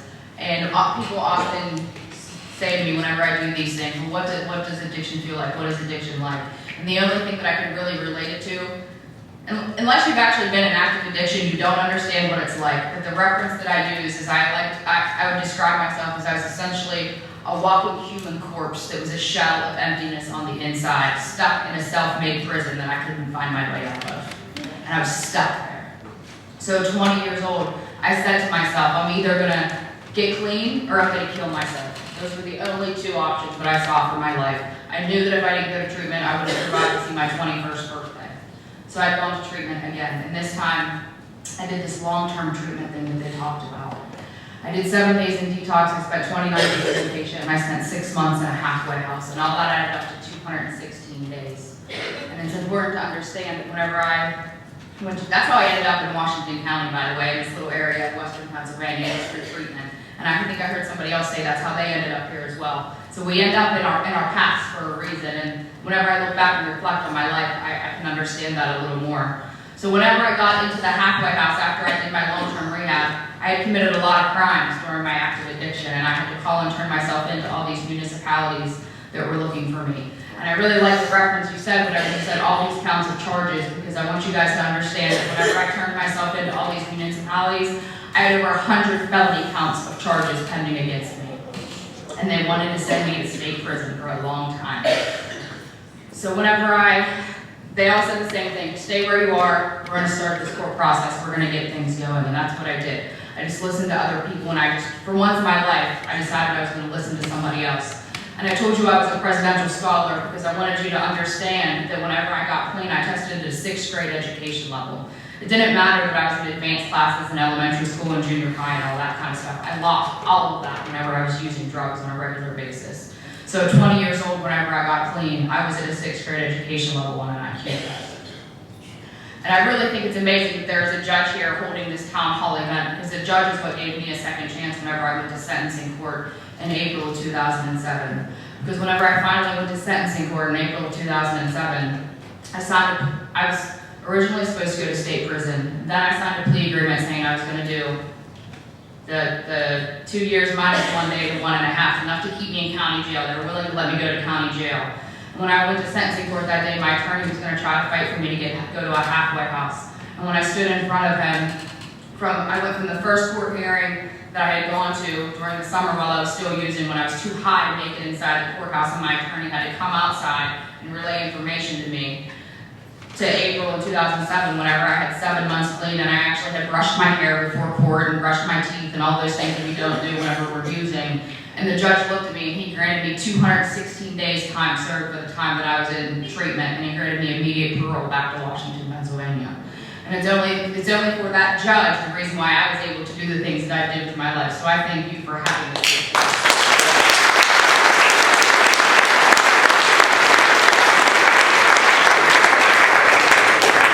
Whenever they asked how long we were going to speak, I said 7 minutes or less. So I'm only going to talk for a couple more minutes to try to summarize this, because I don't like going over time frames. So also on that day, I want you all to understand that I became a convicted felon. I have more than 1 felony conviction on my record, and one of them is a felony 1, which is not a good felony to have on your record, and I'm sure some people in here understand what that's like. And the stigma that I have faced, not only for being somebody who is recovering from addiction, but somebody who has multiple felony convictions on your record, has been astronomical. I have been laughed at by landlords when trying to get housing programs. I have been I told you about, I have 2 degrees and I'm about to have a 3rd one. I was kicked out of school for medical, I went to be an occupational therapy assistant. I did a year in school. I was kicked out because nowhere in Ohio, Pennsylvania, or West Virginia would accept me for an internship. I was kicked out of college. People say, why do you have a bachelor's degree in arts? And I said, well, because nobody would guarantee me an internship with my criminal record. These are things that people like me and people like this gentleman and like Rachel, these are the things, the societal stigma and the societal barriers that we have to overcome on a daily basis just to try to fit in with you guys, just to try to make it, just to try to be a part of it. So the stigma that we all face on a daily basis is unreal, and a huge part of my advocacy is to reduce the stigma of individuals with criminal records and individuals who do suffer from addiction, because just because I'm a convicted felon does not mean I'm a bad person. Just because he was in prison doesn't mean he's a bad person. Just because I was at a 6th grade level does not mean that I am not intelligent. I actually haven't met a drug addict who's not intelligent, because we're pretty resourceful people.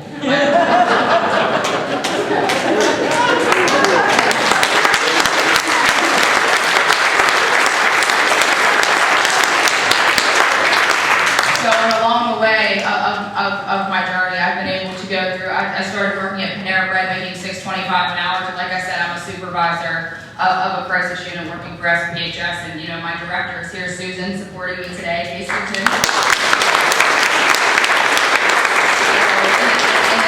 And Representative Snyder, Representative Newman, and all these amazing people that I've met along the way have done nothing but help me and try to fight this epidemic. And whenever people say, well, what can I do? What can we do to do this? Treat us like we're human, because we're human too.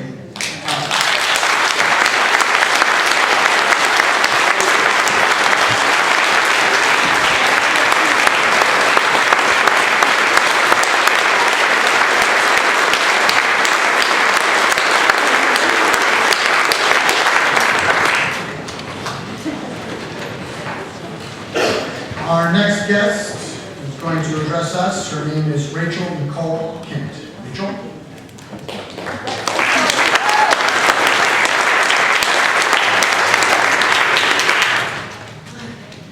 Hi guys, my name is Rachel and I am a grateful recovering addict.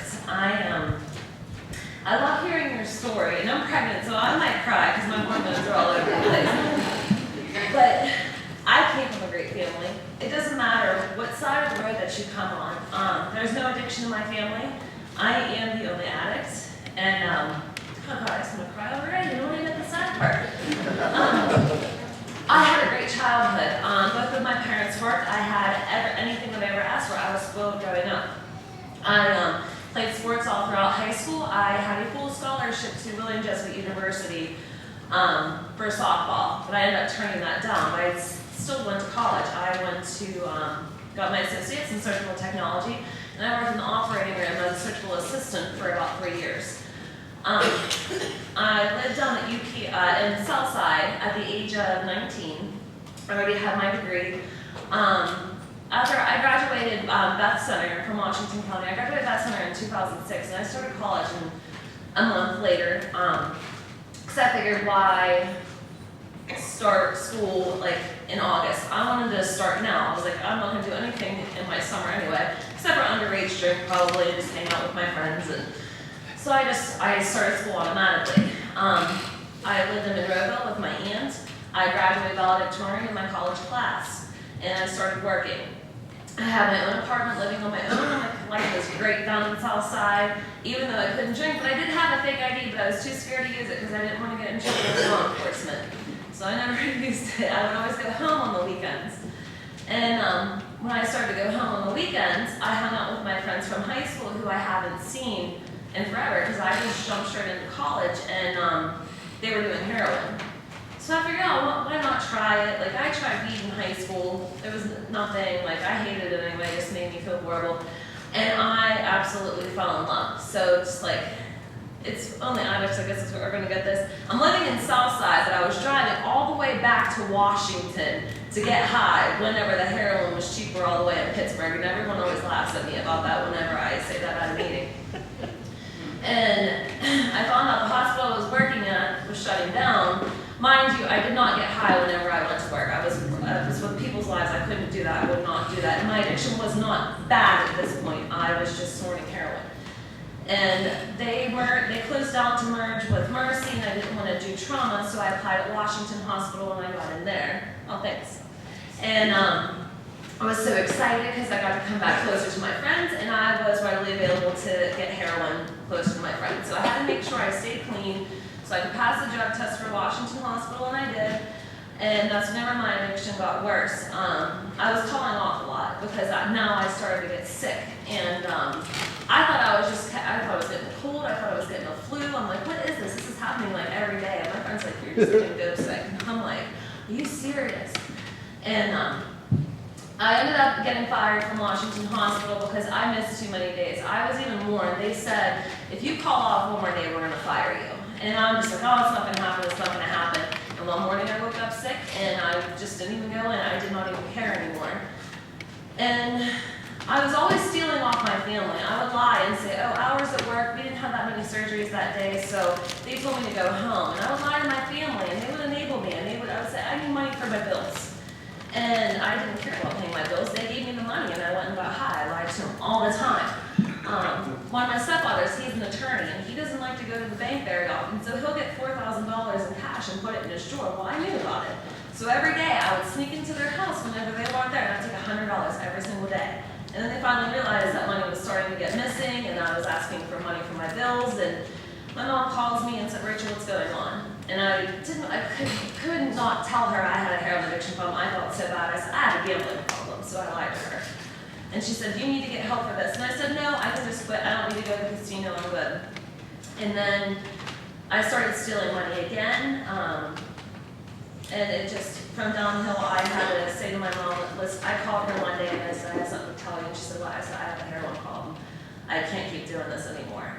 And she thought I was joking. She laughed. She never thought in a million years that I would do it. And I said, no, I really need you to come over right now. I need to go to rehab. And I was not IV using at this point. And I ended up going to my first rehab, and I didn't want to go. And I ended up going to Gateway. And then I was 20 years old whenever I went. And I was there September 4th, and I left September 21st because my birthday was September 25th, and I was turning 21, and I wanted to go out and I wanted to drink. So I called my mom, and the rehab was not going to let me out because they knew I was turning 21. So I called my mom and said, hey, I'm cured. I don't need any more help. Please come get me. I want to go out for my birthday because she didn't understand what addiction was either. She said, okay, I'll come and get you.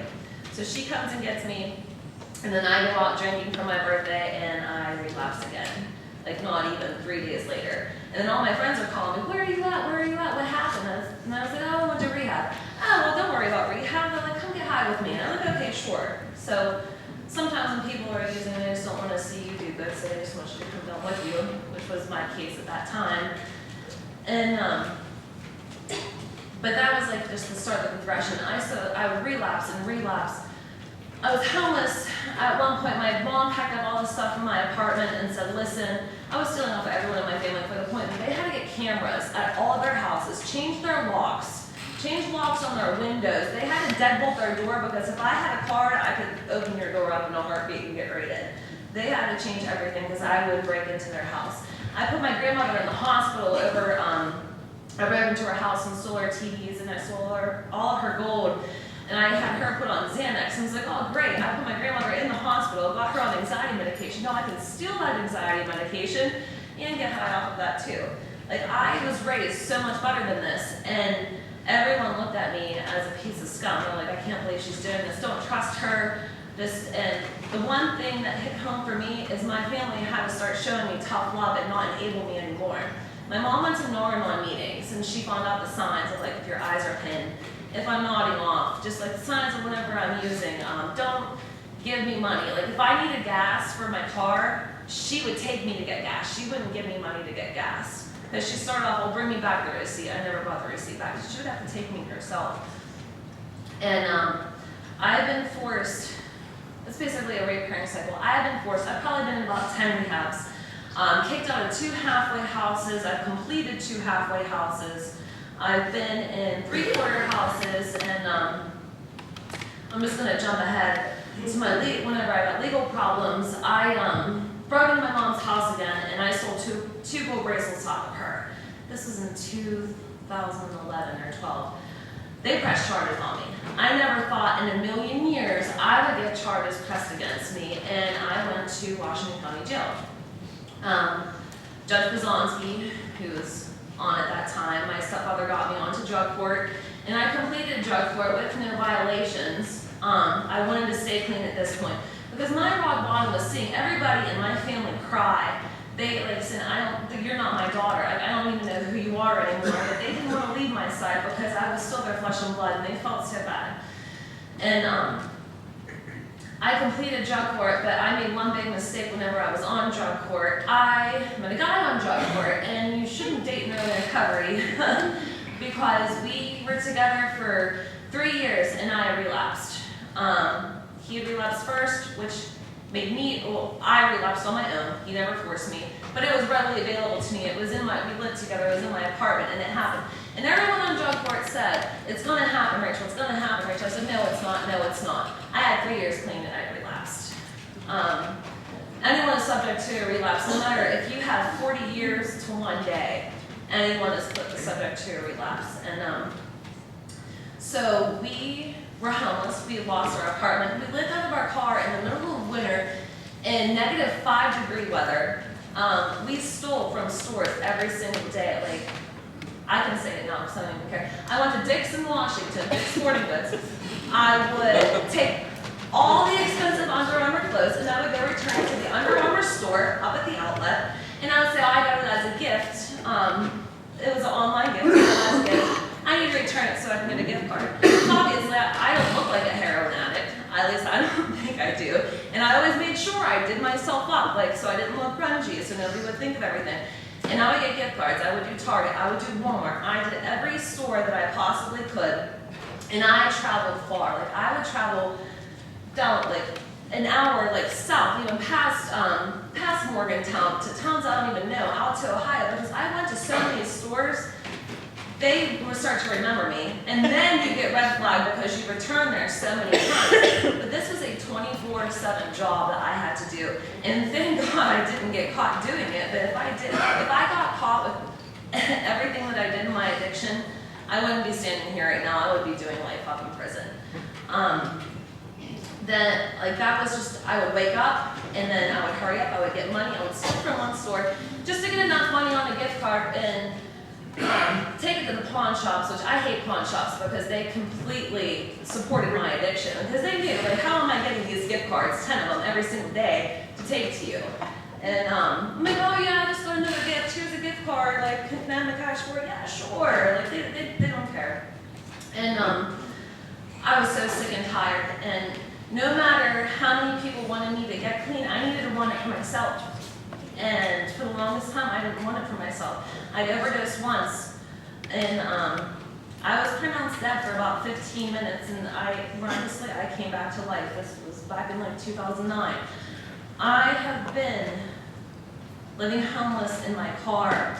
Nobody talking to me from my family at all. I needed that. I needed that tough love. With my family not talking to me, my family was my everything. And to have them back in my life now, I absolutely love them. This past time, whenever I got clean, I'll have a year clean again on October 30th of this year. I got charges, because with my ex, who I was with from drug court, I got charges again. I'm now a felon because I used my aunt's Home Depot card, and I swiped her Home Depot credit card for a gift card for $200. And I have now got felonies for access device fraud, forgery, receiving stolen property, and theft by multi-taking. So when I tell people I have felonies on my record, they just look at me like, oh my God, like you committed murder. No, I really just had an addiction and I swiped a card just to get a gift card, and that's why I'm a felon now. And it's hard, and it's really hard to get jobs. And I had to do 4 months in jail for that. And there's no recovery in jail. That's one thing that I would like to do. I'm taking certified recovery specialist classes now, and I would like to get a lot of more activities in jail, even for Greene County, because I've had friends in recovery in Greene County jail. We offer no meetings or anything in the jail, and it sucks. Diane Ivory, the commissioner for Washington County, she's starting to get more programs in the jail there. And like that makes me happy, but it's just, whenever I was in jail for 4 months, it was a revolving door, seeing all these women come back in 5 times, 6 times, because they have no place to live. They've never been offered help, like, to get a job or to do anything with their life. They don't know any better, and it kills me, and I don't want to be one of those people. I don't want to be the statistic. I just had to bury a friend from the addiction last weekend, and I cried because whenever I was at that funeral, the people that I used to use with came to that funeral high, off the same stuff that he died off of, and I used to be one of those people going to my friend's funerals high, and it absolutely kills me. But today, I am so grateful to be clean. I'm expecting my first child December 27th, and it hasn't been an easy road, and I can't wait until I'm done. And I have an amazing a little girl that makes I'm gonna cry looking at that little baby back there. I have an amazing boyfriend who is not in recovery, but he has dabbled with some stuff when he was in his teenage years. So he doesn't have the addictive mentality, but he understands where I come from. So if I ever have a problem, I can always talk to him about that too. And his family is completely supportive of me. I was really scared to tell them about my past, but I'm just to the point now, I've overcame so much in my life that I'm happy where I'm at now. And if you want to judge me on that, you can go ahead and judge me on that. I'm tired of the stigma. I don't care anymore. We're trying to find places to rent too, but with my background, they're like, oh, you have a felony, like, we're not going to take you. So if anybody knows of any places that'll take felons, tell me, I'll be good. Thank you guys very much.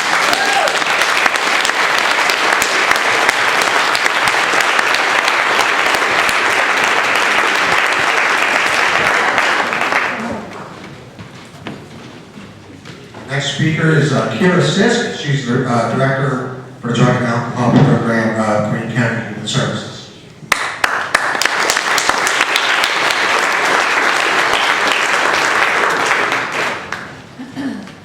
I'm short, just like Ashley is. I have to put that down a little bit more. But I just want everyone to give a round of applause again for Ashley and for Rachel. I know she had to step out for a second. Please just give them a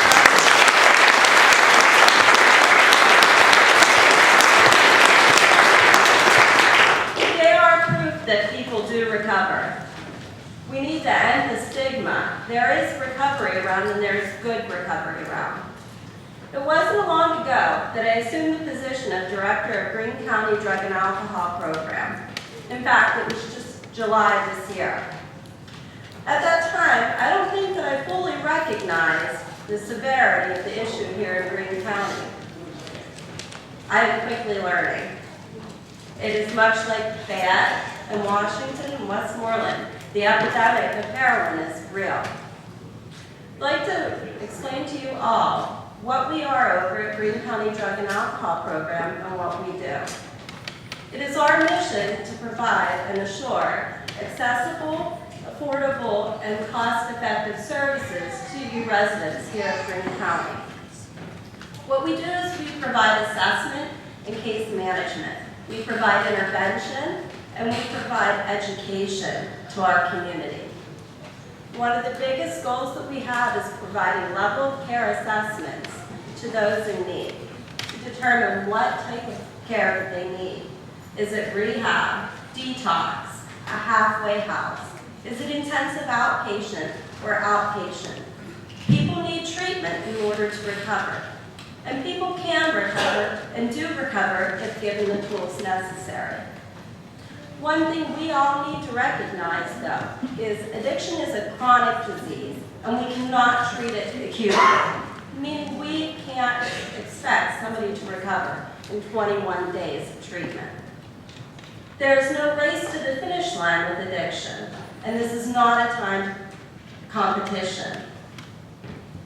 With recovery, one of the things that we need to recognize is everybody's process is different. Everybody's process will look different, and we can't judge them for their process.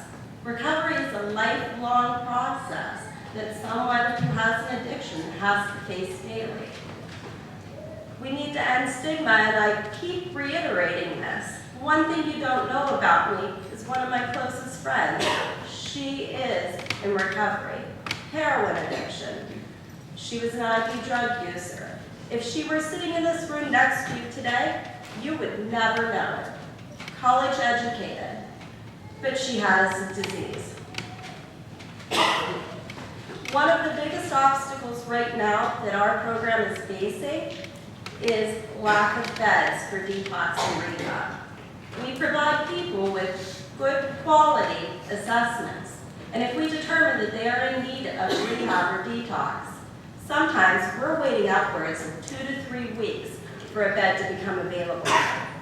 Lives are at stake, and this is not appropriate. And this isn't a countywide issue for Greene County. This is a statewide issue for Pennsylvania. Delaying people getting help means putting lives at risk daily. Our program has also been working with Washington Health Systems Greene to develop a work handoff policy. And what this is it's a policy for when people present at the emergency department and they are overdose survivors, that they're not medically stable and clear and they're released back to the community, that they are going straight into detox, treatment, and getting the help that they need. But once again, one of the biggest challenges we are facing is bed capacity. There aren't the beds out there for people in need of detox. This is concerning. Our program also looks at incorporating a holistic approach. People can put down drugs and alcohol, but we also need to look at the whole person. We need to look at their well-being and their mental health as well, making sure we're addressing trauma, making sure that we are looking at them getting mental health counseling too. We need to look at housing. Is there housing conducive to recovery? If people go to rehab and they come back to an environment where a family member is still actively using, are they being put in a high-risk situation at such a vulnerable point in their lives, early on in recovery? We need to make sure that they are getting into recovery houses. And transportation is also an issue that we need to take into consideration. Someone can go to rehab and a halfway house, but if they don't have the transportation possible afterward to get to outpatient appointments or their doctor's appointments, are they going? The answer is probably no, they're not going. A lot of people in active addiction too are neglecting, while they're in active addiction, their physical needs. So they have to get treatment for chronic illnesses. They need to get treatment for ongoing dental issues, chronic pain. If we're not addressing that, there's a likelihood of relapse as well. Families are also healing from addiction. Family members are hurt just as much as the addict is. Family members fear saying anything because they're afraid that they're going to drive their loved one further into their addiction. We don't know what to say, or if to say anything at all. We also need to know what signs and symptoms to look for in active addiction, as well as in recovery. Relapse happens long before a person ever picks up a drug. It happens much earlier on with the mental and emotional relapse as well. So we need to begin to learn and educate ourselves on those signs and symptoms too. One of the things that we are doing at Greene County Human Services is we are offering a naloxone Narcan training at the fairgrounds. This is on October 25th, and it's at 6 o'clock at night, 6:30, I'm sorry. And Shirley Andrews from Washington County Drug and Alcohol Commission is the trainer. She's going to be training us on what signs and symptoms to look for, as well as how to properly administer Narcan for our loved ones, so that we can save their lives if they have overdosed. This is an important program, an important training for our community. Narcan will also be made available for all participants of the training. Now, I don't have any information with me, but if anybody's interested in finding out any further information, please feel free to give me a call over at the Human Service Building. I'm going to end my speech here with a poem. It's written by somebody in recovery, and I had the pleasure of getting this from her. It helps me to understand, and I think it can help you to understand too, what her journey has been in active addiction to reaching recovery. I was broken, hurt, desperate, and afraid. Heroin ruled my world, and it ruined my life. My kids, my husband, my happy home, gone. I knew the answer was to stop using. The answer was to face a new life, but I didn't know how to. To hold integrity in everything I do. Do the right thing when no one is looking, but I didn't know what that was. I was to reach out to others. They would help me, guide me to a new life. Would they like me? But I didn't know if I liked myself. I recognized that I was scared. I was not sure if I could handle my life. I was allowing fear to fail to hold me back. But I knew I needed to be brave. With every day in recovery, I learned something new. Another day clean meant another day alive. I learned so much on my journey. Everything will come back to me in time, but I need to be clean. This person inspires me to go out and give the message of there is hope, there is recovery. If we give individuals the tools that they need and we give them continuum of services, we cannot treat this acutely. There's no instant answer. This is a chronic disease. It takes a lot of recovery and time. Thank you again. Thank you all for having me.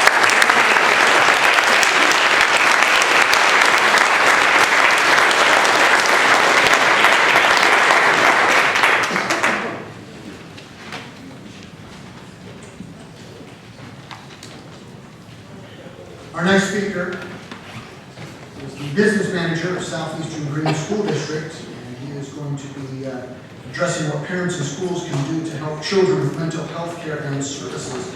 Please welcome to the podium, Patrick Sweeney.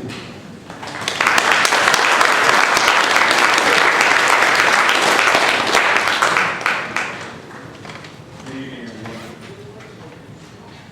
One of the things that I believe in is divine intervention. Everything happens for a reason. An example of that happened several weeks ago when Judge Toothman called to speak with the superintendent regarding a student.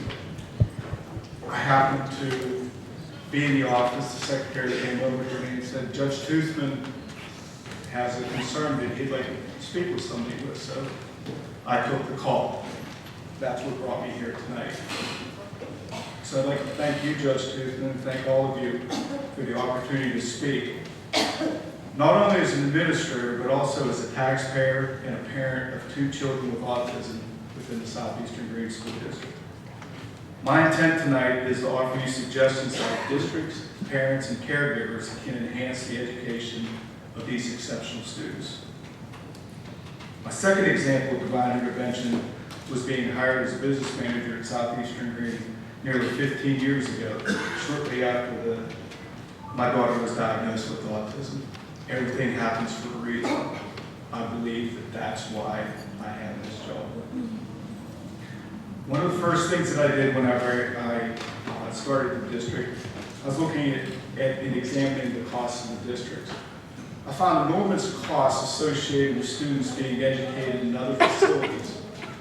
Not only in the tuition we have to pay for these students, but also for the transportation as well.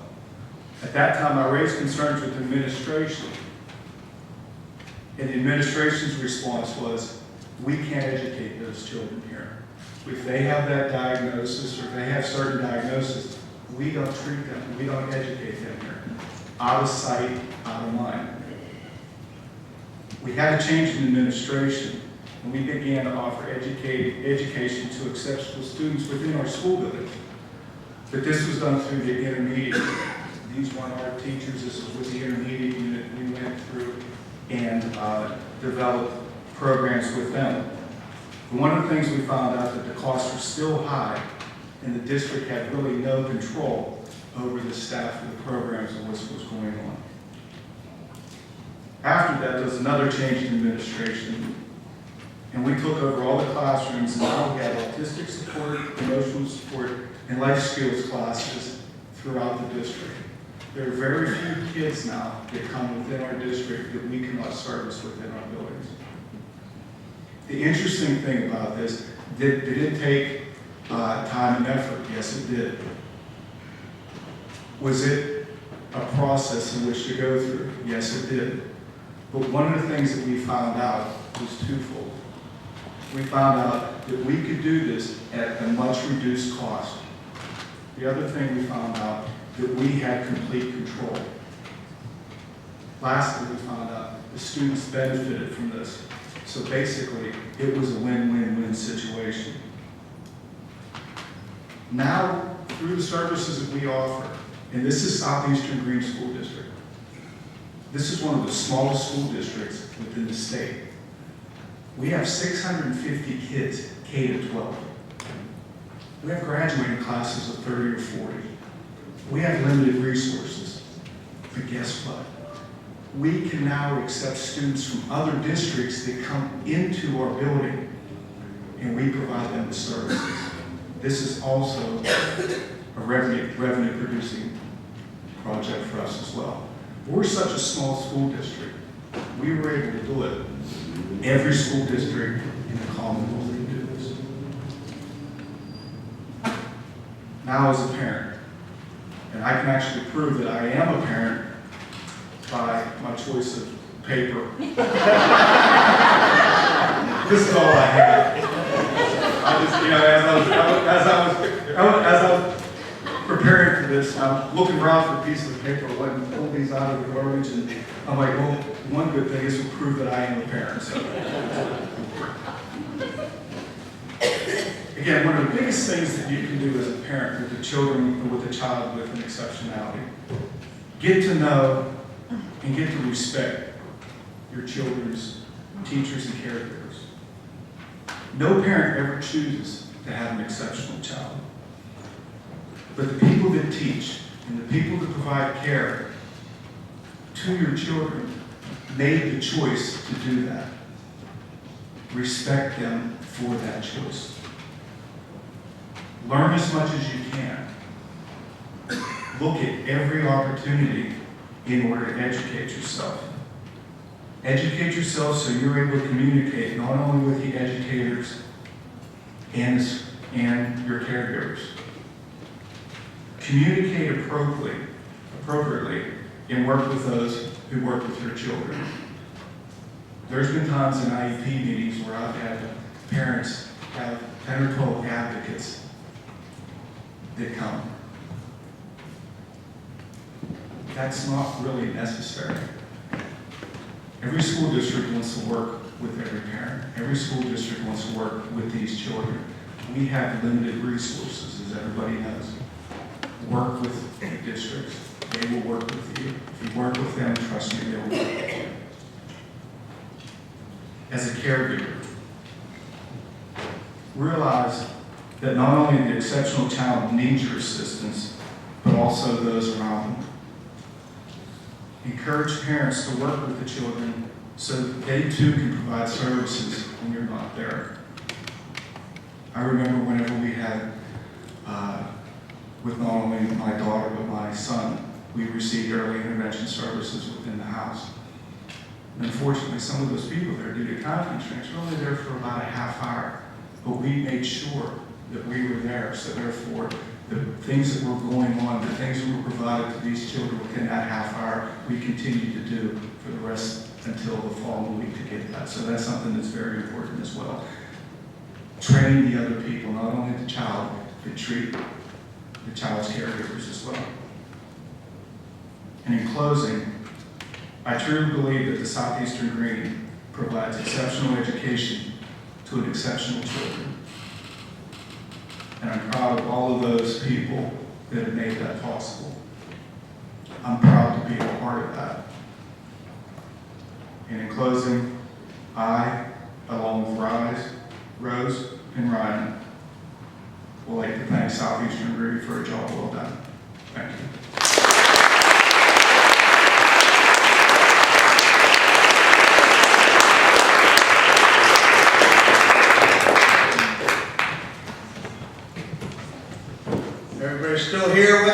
everybody hanging on? We're still here, right? It's been great. It's some wonderful speakers.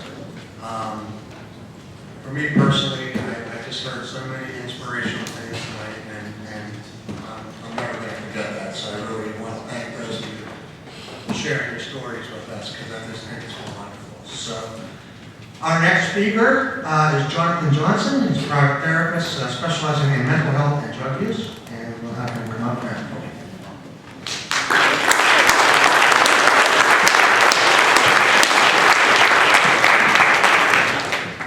Thank you for your patience to be here this evening and to be involved in this. And this really is a community event, and it's going to take a community effort to make a difference. I recently heard somebody say that any answer is as big as the problem. So if our problem, if you think about how large the heroin epidemic is in this community, how many people is it going to take to actually affect change? It's going to take a lot more than just a couple of us. And certainly it's the collaboration and the cooperation amongst organizations, services, across the spectrum is the only way that we're going to affect real change in this community. I am the secretary of the Coalition for a Brighter Green. I remember very distinctly being here a year ago and the effect that it had on me. And like Phil had said earlier, a lot of hours have been spent, and I don't regret a single one of them in terms of making this worthwhile effort to make an effect, a really big difference in this community. And I thank every one of you. I guess a couple things that I just wanted to recognize is I've been a clinical social worker in this community for about 15 years. And I feel if you do the math, I've probably seen 45 patients, clients for 15 years every day. I mean, every day and if you do the math, and we have about 38,000 people in this community, I feel like I have a pretty good grasp on the issues that are facing people every day in this community. And instead of going into a dissertation about the connection between mental health and substance abuse, what I'd like to do is more just reflect what I see and my greatest concerns are for our community, and maybe some ideas in terms of how we address those. Probably the most glaring thing that I see is the role of grief and loss and trauma across the board. And the question I ask is, how do we deal with those issues in our families, in our schools? How do we address that? Because those are the lingering effects that I think create an environment where substance abuse is just eager to jump in. If we don't learn how to manage the difficulties in our lives successfully and show our children how to kind of navigate through that, essentially what we're doing is we're setting the stage for something that can come along and take a hold. And so I think about the idea of diminished perspective is more or less how I would like to say it, because mental health and substance abuse, both in my mind, they start to give you the sense that you have fewer choices. You don't have many options. People wonder why addicts do the things they do. Well, it's because they don't understand that they have choices. Just like if a person's depressed, they think, you know what, I don't have any choice, I'm just gonna kill myself. And it's this kind of narrowing down the tunnel that we see that they both substance abuse and mental illness, they carry that. So it is absolutely imperative that we help to set the stage for understanding that there are choices and there's opportunities and there's successful ways to navigate through grief and loss. And I know I'm a grown man, I'm not supposed to cry, but I'm looking at some people in front of me right here. These folks right here. These folks that got up here and talked about the loss that they've had in their life. They're success stories because they've taken loss and they figured out how to make it richer in their own lives, how to give them a sense of purpose. And so often what we see in addiction is we're avoiding the loss, we're avoiding the pain, And we have to learn how to face it. And that's what the people in recovery do. Every day they face the pain, they face the struggle instead of running away from it. And how do we do that? As a community, we put our arms around people, right? We love them, we accept them, and we give them those opportunities to know that they're not that screwed up. And they're people that love them despite whatever they're going through. That is what we need in this community. And it's going to take collaboration amongst all of us and a spirit of, like I said, acceptance and collaboration that I think is ultimately going to make the biggest difference in this community. So, with that being said, I went completely off the script, but I do want to do one thing.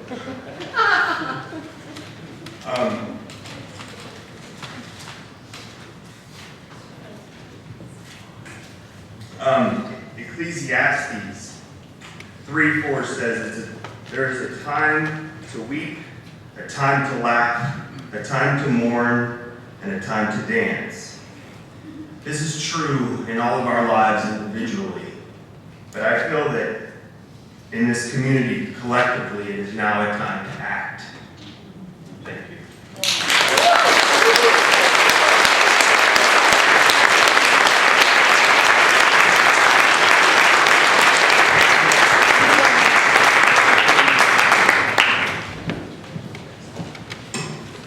Okay, we have a special presentation coming up next from Bob Terry and Brett Ketchum. The presentation is titled, What Hope Looks Like 1 Year Later.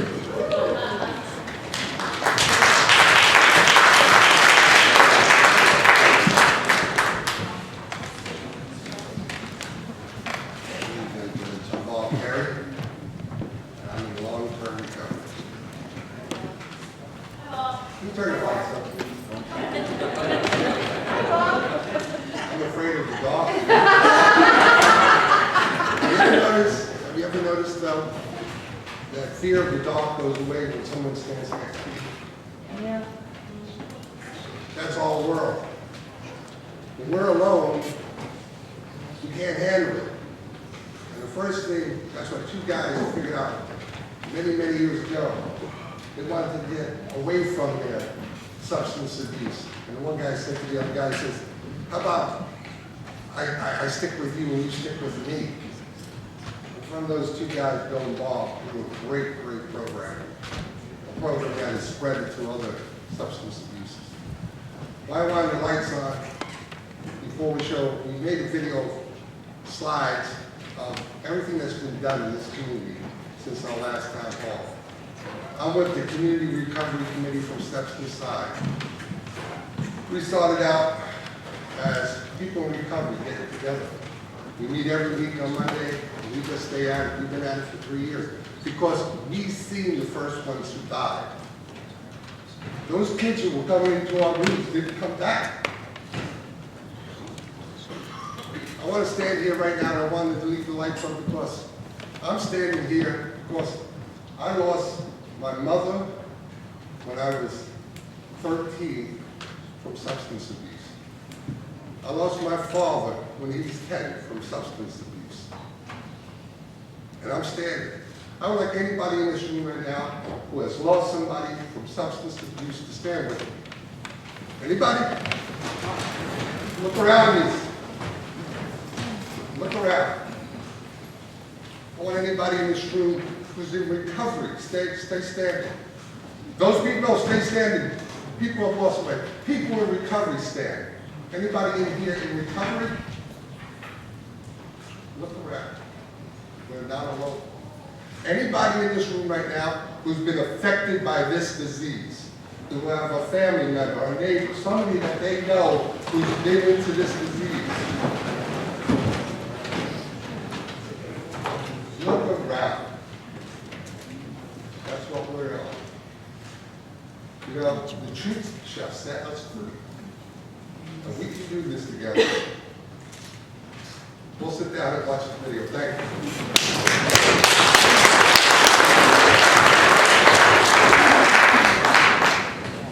You want the lights out now, Bob? Yes, lights out now. You okay in the dark? Jonathan, sit right here, Bob. On October 1st, 2014, the Cumberland Oxford House opened its doors for men. It took $10,000 from an anonymous donor found by Karen Benning, 2,000 hours of community labor, 200 hours of community service, and over $10,000 from individual donors. On July 4th, 2015, the Cumberland Oxford House held its first community event. At Rain Day, the Community Recovery Committee sponsored 2 booths. Using the theme, "It's Not a Secret Anymore," it provided a prayer tree, food and drinks, meeting lists, recovery information, and treatment information. In the fall of 2015, the first town hall meeting was held at the courthouse. This event included a capacity crowd, testimonies on recovery, speakers on enforcement, treatment, and prevention, information on many issues, and a question and answer period. Throughout the year, there have been a number of recovery events sponsored by Steps Inside's Community Recovery Committee. Over the past year, the Sheriff's Office gave a number of presentations on drugs and alcohol. The Sheriff's Office spoke to a number of groups about making good choices when it comes to drugs and alcohol. The Sheriff's Office also received funding from the Hospital Foundation to implement a DARE program. In December, the Waynesburg's 2015 Christmas Parade had its first recovery float. A number of events were held to raise the needed funds to offer women in the county long-term recovery housing. On January 1st, 2016, the Bird Sisters Oxford House opened its doors for women. Funds for the Bird Sisters Oxford House were received from hundreds of donors, including the Greene County Community Foundation. During the year, area churches held special Sunday sermons on addiction and recovery. The Greene County Human Services Communities That Care Committee sponsored a number of events, including a glow party, youth discussions, outings, and community days held at the Christian Center. In the spring of 2016, the Judges Video Awards were announced.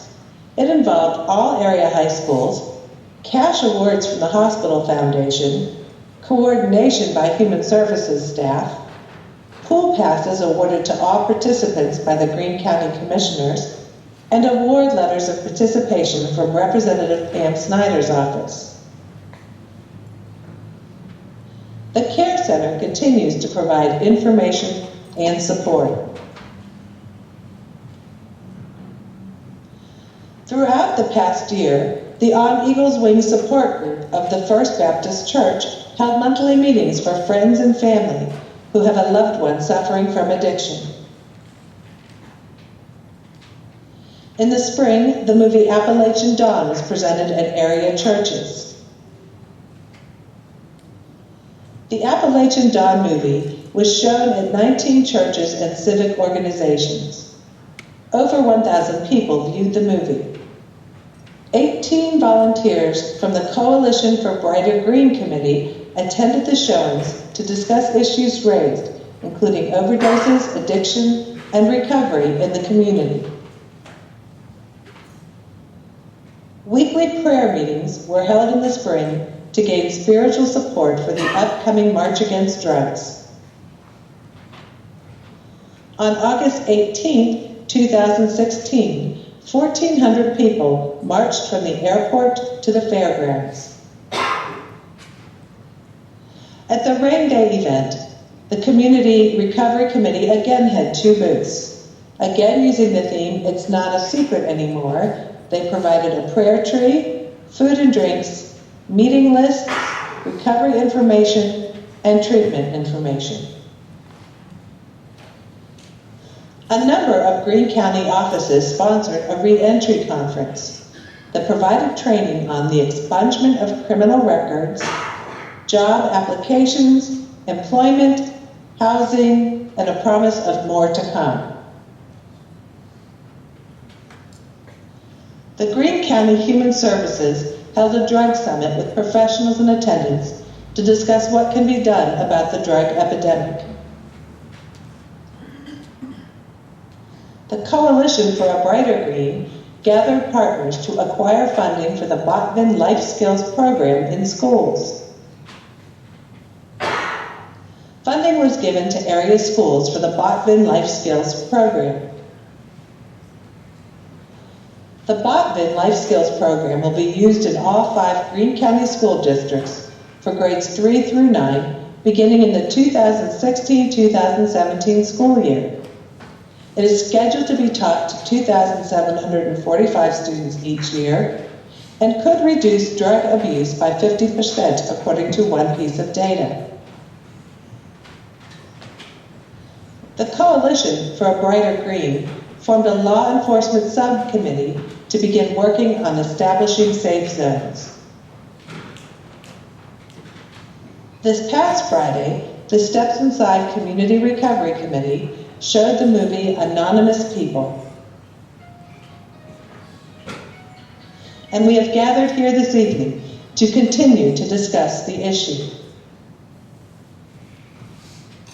Moving forward, some of the Community Recovery Committee's plans for the future. Steps Inside Community Recovery Committee's plans for the future. To continue the weekly meetings on Mondays at 1:30 p.m. at Steps Inside Club, where all who are interested in our work are invited to attend. To obtain funding for an RCAN project to provide an Uber-type app for drug and alcohol-free related activities to youth in the county. To open a recovery cafe that can employ Oxford House residents.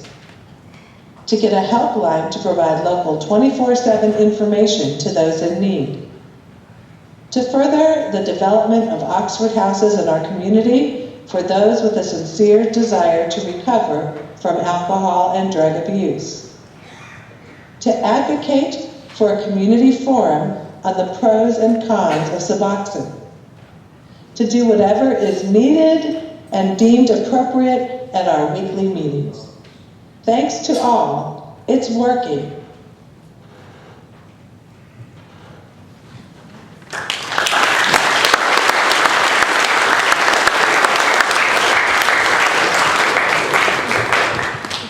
Thanks, guys. Hey, my name's Brett Ketchum. I'm a guy who struggled with getting clean for probably about 5 years. I started my first rehab tour was in 2010, and I didn't do very good. You know, I think I walked out of there and I walked out of my first rehab straight back into the club. But I had this stuff I wanted to talk about, but now I don't even want to get my notes out because the hope part and just looking, I got to change my life. I got to have a new life. Like I heard other people talking about going to school and getting their degrees and these things. There was a time in my life I did not want any of that. I did not care. I didn't hang with anybody. I didn't think anybody could help me. I didn't think anybody wanted to help me. I didn't think I even wanted any help. Even when I was going into rehab, I don't think I really wanted to get clean. I just wanted to get feeling better so I could do it again. It's true, you know. And a couple things happened. I started hanging around a little bit with some sober people, and I get these little blasts, like I get like a month clean, you know, and I'd be like, dude, I got a month, you know. I started this at 49 years old. It's a long time. Drunk, smoking crack. And these guys, there was a lot of people in this room right here, right now that helped me. I didn't even know they were really helping me as much as they were helping me, but they helped me because they cared about me. And they kept letting me come back, and you know, it got to the point where I was just, hey man, back from hell rehab, you know. And I get like sick to my stomach sometimes, and sometimes I get to crying tears of joy. I got to, because of the work these guys were doing, I got to leave a home situation which was dangerous for me as far as trying to keep clean goes, for sure. And I moved into this Oxford house down here, what, a year and a half ago, or a year, 14 months, whatever it was. And Tom, and all you guys, Bob, all these guys, and Bonnie, girls too, and, you know, that helped. I was like quivering. Because I went in and I lived there for a little while. After I got back from a rehab, somebody said something about 21-day rehabs. I went in my first rehab. I went to Greenbrier, I think it was, and they said, oh, we got a 14-day program, we got a 28-day program. I said, oh, man, I'm the 14-day guy right here. I can do it. You know? It did not work. I had it all planned out, right? But the cool part is many rehabs, guys, really dozens of them. I don't even know. I know my friends that voted me for sure. Some to my face and some behind my back, that I would be the next funeral they were going to go to. And I believe that they really believed it, because I think it was true too. I was next. I was so fed up with trying to do it the way they told me to do it that I just have to share this part especially, because this is the part where the hook came for me. I couldn't do it like you did, you know, or you did it, or you did it. I had to find my own path, you know, and I'll tell you what, it was scatterbrained. Shortest path would be a nice straight pretty line. Mine was just all over the place. I had judges give me little nudges. Law enforcement give me nudges. Family give me nudges. I got a missing leg, I can, you know, I used to say, hey, I can drink out of it, you know. The point is, though, is that when I ended up going, I had to leave town. I went to another state. I went through a 6-week program, and I stayed another 6 weeks because I wanted to get every different thing that I could possibly get. I tried 12 steps. I did moral recognition therapy, cognitive. I'm no therapist or nothing, but I know the terms because I went there to school. You know, to be taught this thing. And then it was so simple. Somebody told me my life could be different from my past, my future, you know. And I was like, what, you know, and I kind of got it that day. I don't know. I don't know how people do it. I know there are many ways, many different paths that people can take. Okay? And I really like the fact that this movie was showed just a couple days ago. It's fresh in my mind. I went to see it. And it's talking about people who are in recovery saying, I'm in recovery, I'm doing good. I'm getting a master's degree, you know? And here's the cool part. I stayed at the Oxford House for a couple months, and the rehab that I went through called me and offered me a job. They said, you want to come out here and be our music room guy? Sure. I didn't have any idea what it was going to be like to be in front of people, anything like that. I worked my way up through that company. I was in charge of all the facilitators before it was over, you know? I don't have no paper. I don't have any degree. I know this, something I heard Judge Toothman say a couple times, and I felt this way. 1 year clean, I can tell you the biggest thing that I learned was this. Connection is the opposite of addiction. Okay? Connection is the opposite of addiction. And by getting connected with these guys and the guys from down steps inside, and from getting connected to the guys in the rehabs, and the guys in the streets, and in the hospital, and yep, psych wards, yep, done that. I'm not a bad guy though, and I'm not, you know, I'm not. I feel good today. And man, this is what I say about hope. I was in Michigan. I've been out there about 2 months now, so I was working my job, and I seen this first one. You know, there was YouTube videos, and I was remember like seeing, you know, Tom there, you know. I was so proud of you, brother, you know, and watching you guys, all you guys, from every different walk, you know. And I know too that sometimes this is what was happening to me. I might sound a little scatterbrained, I don't mean to, but for example, I go over here, and they tell me I have to have God. And I'm like, I'm not God, you know? I don't have nothing, you know? Or I go over here and they say, oh, you can't tell anybody. Or I want somebody to talk to my doctor. My doctor say, I got a hip law. I can't talk to nobody. Or there was these little barriers. And when you guys all get together like you're doing right now, law enforcement, with people in recovery, with people that care, with schools and stuff like that, you young guys, it's cool to be clean. Just tell him, it's cool to be clean. Tell these young guys, tell your friends. I love you guys. I don't want to talk too much, but here's hope right here.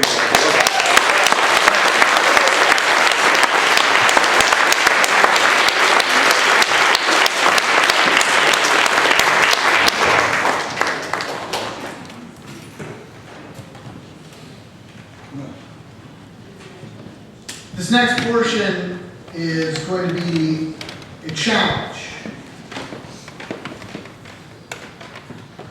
If you have a question for anyone that has already addressed, if you have a question for the judge, now is your time. But let me emphasize, questions only, and keep them succinct.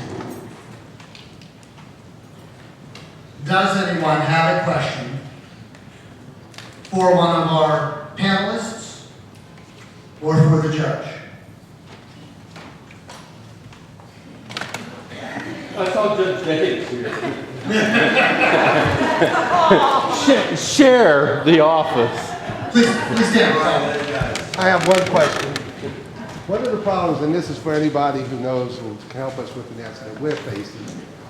On a typical weekend, we have somebody come in our rooms and they say, I want to get clean. And you know, they might want to be clean for 5 minutes. And we sit with them and we hold on to them and we can't do anything for them. Anybody know what we can do with them in this county right now? We're at a loss. That's for Judge Davis.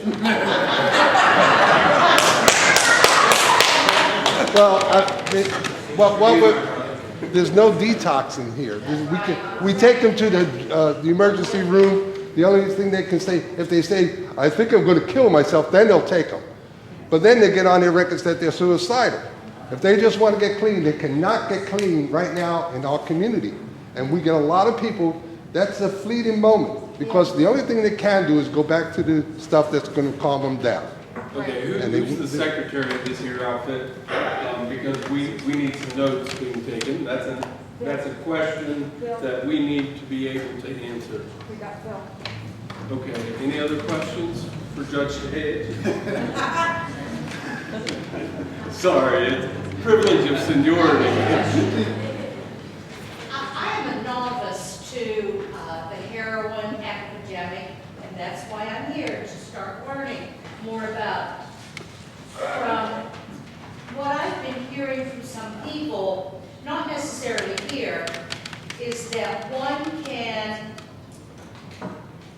become addicted to heroin through the use of opiates. Am I correct? Okay. An opiate is a pain pill. Correct. Okay. Is anything going to be done, or is there anything being done to make the physicians aware?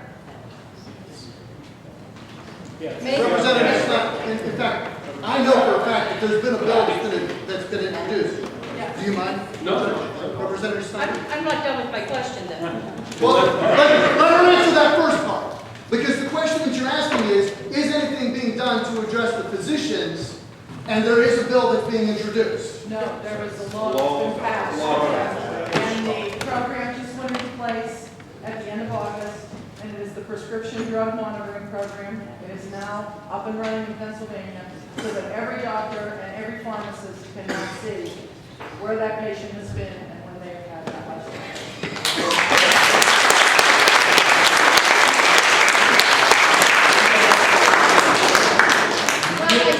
I guess she answered my question, but I have a little more. May I continue?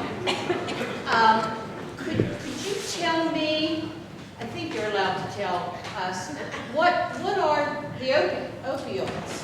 What are they? Yeah. Vicodin, Oxycontin, Percocet. You just go ahead and Google it. Those are the most common. Oxycontin, I'm sure you've heard of that. That is the most commonly abused opioid out there. Vicodin, Percocet, these are the names of them. You'll see also in the news fentanyl. I'm sure you've seen that when you turn on the news. Okay. That is a powerful opioid that's commonly mixed with heroin. So those are the opioids. Okay, just a little more. I had a knee operation, and my surgeon gave me Oxycontin, and I was in pain like the first day, the second day. It was my meniscus tendon. And I took a couple of those pills. I didn't take any more. Why did I not become addicted? Well, it hits different people different ways. Not every person's built the same way. It just simply doesn't work like that. It's not one size fits all. You take them, you will be addicted. It just does not work that way. I see. I'd like to answer that question. I would refer you to a YouTube video. The last name of the presenter is Harry, H-A-R-I. It is a TED Talk. It only lasts 7 minutes, but Brett touched on it.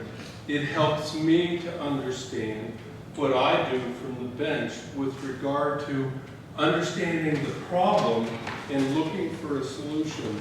And that is, his premise is that the opposite of addiction is not sobriety. Sobriety is the end result of being connected. And he makes the point you are, that the most pure, medically certified heroin opiate used is in medicine. You have a hip replacement and you are on pure opium. And the reason you're not addicted and others are is because you are well connected. You're connected to your family, you're connected to your work, you're connected to your community. And with all of those connections, as spokes in your life's wheel, it goes round and round.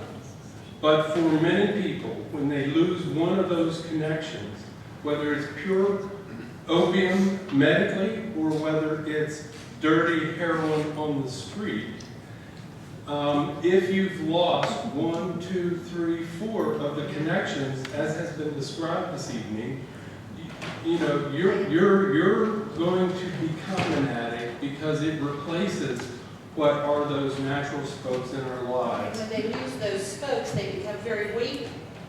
Oh, it doesn't roll. It does not roll. Okay, thanks. Bill?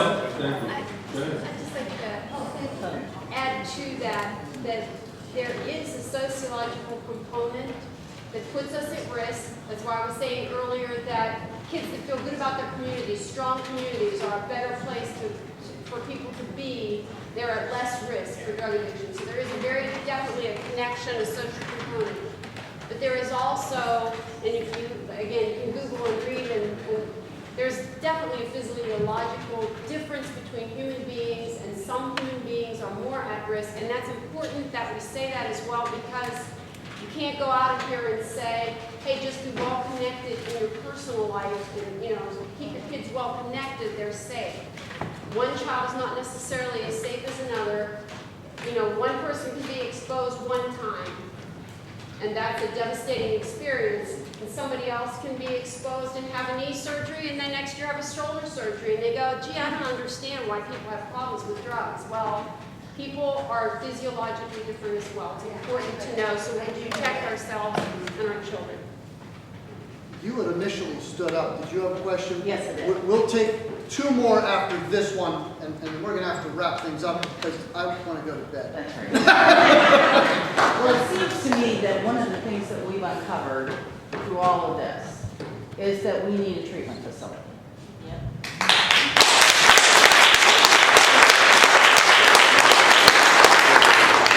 And perhaps that might be the next thing that we could work on. And I'm going to look at you, Kay. Look at me. And I would say, could we take some of the money that we're getting as a result of, all the Marcellus. drugs and we're confiscating stuff, just as the place where you talked about the last time, sell that drug dealer's house and put that money into treatment.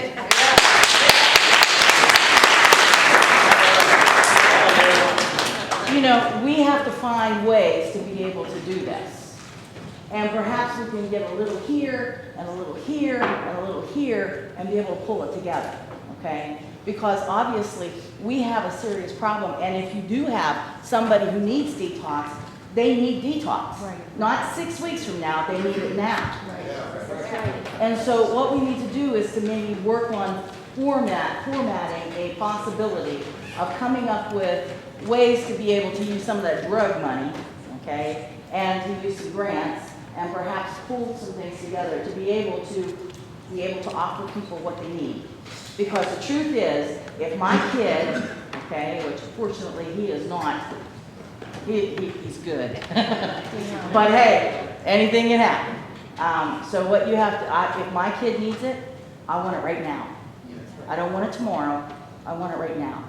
Because when it's your kid, you gotta save a life. And you know, the other thing that Ma'am, we need to move on. My You have a question? question is very simple. Pam, the law that you spoke about, is that just for the state of Pennsylvania or all the states? There are other states that have them, Pennsylvania just adopted it. Pennsylvania's Okay. the 50th state that adopted it. Right, other Oh, states really? have added Yes. earlier than Okay. Pennsylvania. I knew most of them did, but I didn't. Yes, I have a question. please stand. For No, really, stand up.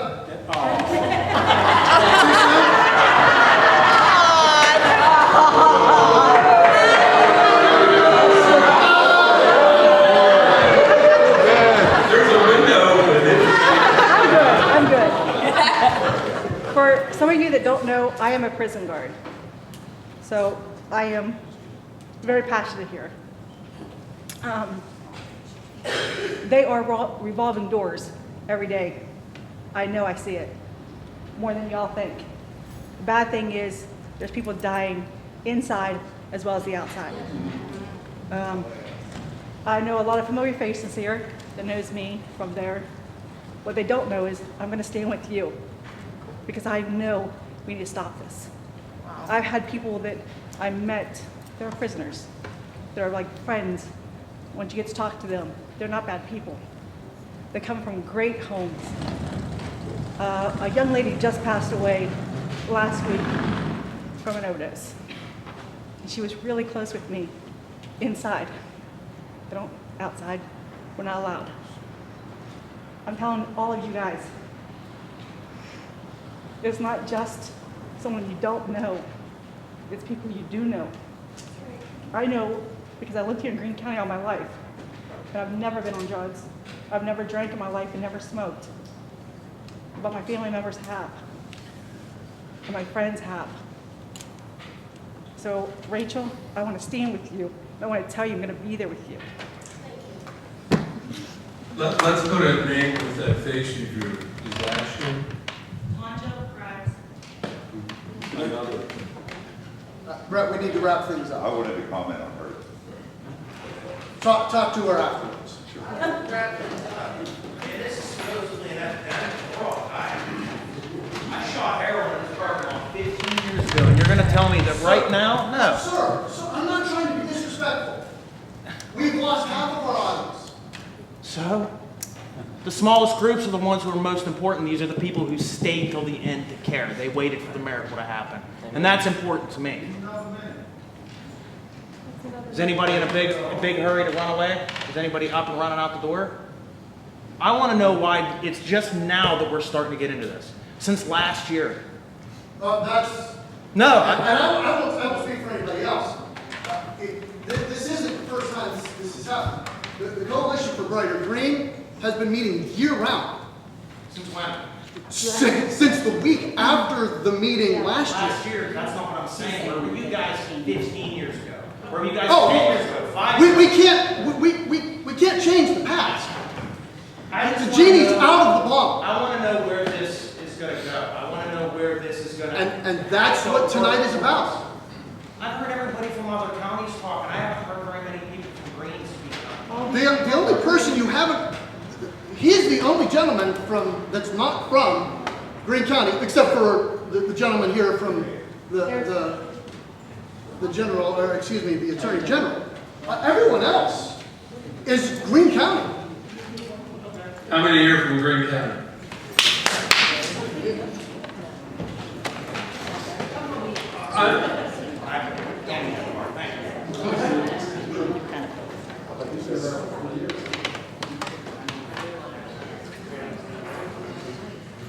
It's not a secret anymore. Yeah. It has been. The book that I'm reading, the video I'm referring, it's called Everything We Thought We Knew About Drug Addiction Was Wrong. And it not only focuses on ourselves and our families, but it focuses on our community. So aren't what we're doing partly? I'm not pregnant. And my hormones are dying now, okay? But isn't one of the things we're doing here tonight is community building? Yeah. We're taking a problem, and I think the worst problem that I know of that slices through our family court 24/7 for any judge, it slices through our criminal court, and it slices through our civil court in some ways. And so I know that what we all here gathered are doing is offering our glad hand to the most important issue that we face, and in a sense, asking collectively that it be recognized as that, and that we begin to resolve it. And as we did last year, identified so many things that have moved our community, and we are still identifying those things. And yet, you know, as much authority is in a gavel of the President Judge, I feel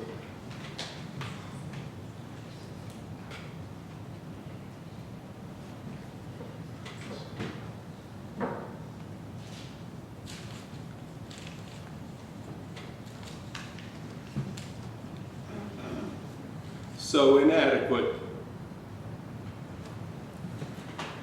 to save his life when he's in front of her, to save her brother, her son, their daughters. I mean, that's why I'm here. And that's why I want the court to become available to families. And that you recognize, we know, whether it's our school districts, whether it's families in churches, our college, our business community, the court sees it all, folks, and we are collectively attempting to find solutions for things that have been lingering. So, hey, I hear your frustration, and I'm just proud of everyone for getting going on it now. There are people who came to me 7 years ago, the second act, you have to raise your hand. And I understand the frustration because I was there, but it wasn't an epidemic at that point. It took 5 years from that point, and then the headlines read epidemic. And I was saying that you were part of the recovery process for my daughter. She's done 5.5 years recovery now. She got on her knees in church in Muncie State Prison and gave her life to Jesus Christ. And that's what she was.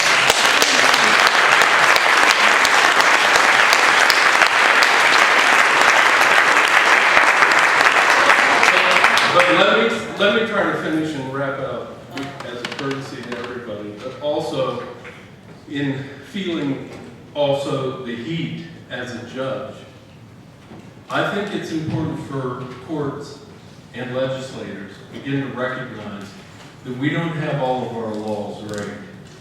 We have driven so many people to the underground economy by calling them felons when they have co-occurring disorders of mental health and physical addiction. We have adopted a brand of, society where it's legal to drink alcohol. But let's go back to 1928, 1930 prohibition, when it was by constitutional amendment, I think 18, all made illegal. And if you possessed alcohol, how many possess alcohol? Don't raise your hand. But if you possess alcohol, you would be put in jail, right? The underworld controlled the market because the above world couldn't go to enforcement. And so at some point, you know, we as a society, I think, have to learn that we're not going to jail our way out of addiction. It didn't work with alcohol, and it isn't working with drugs. And maybe people need to begin to stand up and say that if you have a half ounce of marijuana on the front porch of your house, it's a little bit like having a jug of wine or a fifth of whiskey. But you know what? You don't lose your driver's license if you have that alcohol, but you do the marijuana. And pretty soon, you know, you lose your license, you lose every opportunity. Your connections from Nemacolin to even Waynesburg are broken. You see it all on the internet and you want it, but you can't even get out of Dodge, so to speak. You stopped your education, you know. The point is, I think, as a community and as a society, as a state, as a nation, we have to readdress the addiction matter in a serious way. And you know what I'm doing? I'm reading the history of the Prohibition. I'm trying to understand what moved this nation from the 18th Amendment, where we prohibited all alcohol, to the 21st Amendment, where we made it legal. We taxed the hell out of it, and we managed it. And then, you know, we open up the magazine and we advertise it, you know.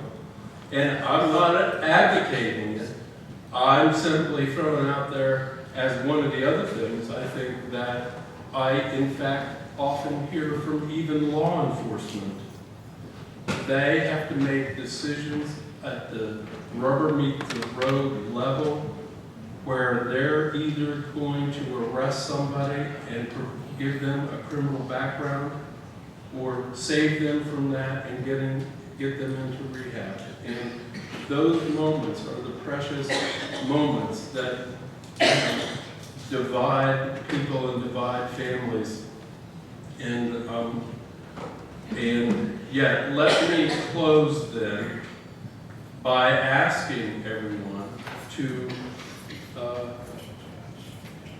consider the things that we need to do, that we're frustrated about, put them on the table.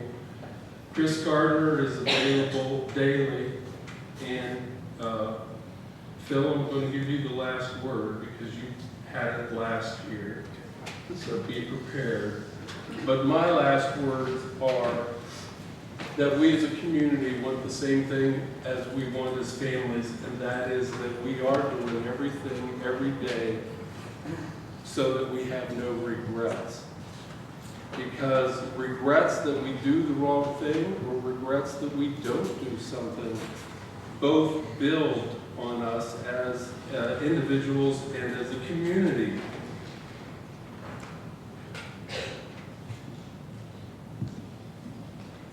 I mean, I think it's every week that I read the obituary of somebody that came through this courtroom. I think it's every week. And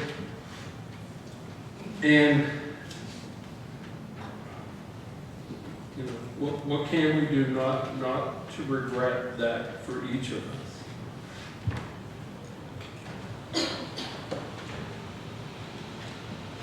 And so I will close by asking if all of you will join with me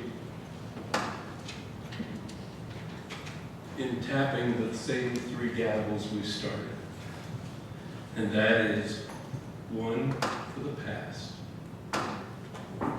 Put out your hands. Thank you. One for those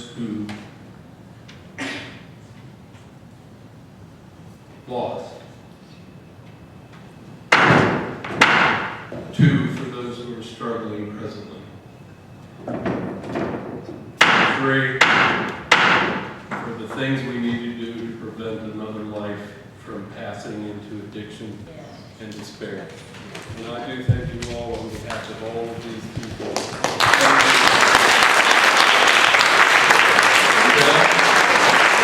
Any last word? Any last word? I'd say we are good people, and showing up is a good start for creating a good community. We deserve it. Okay, we're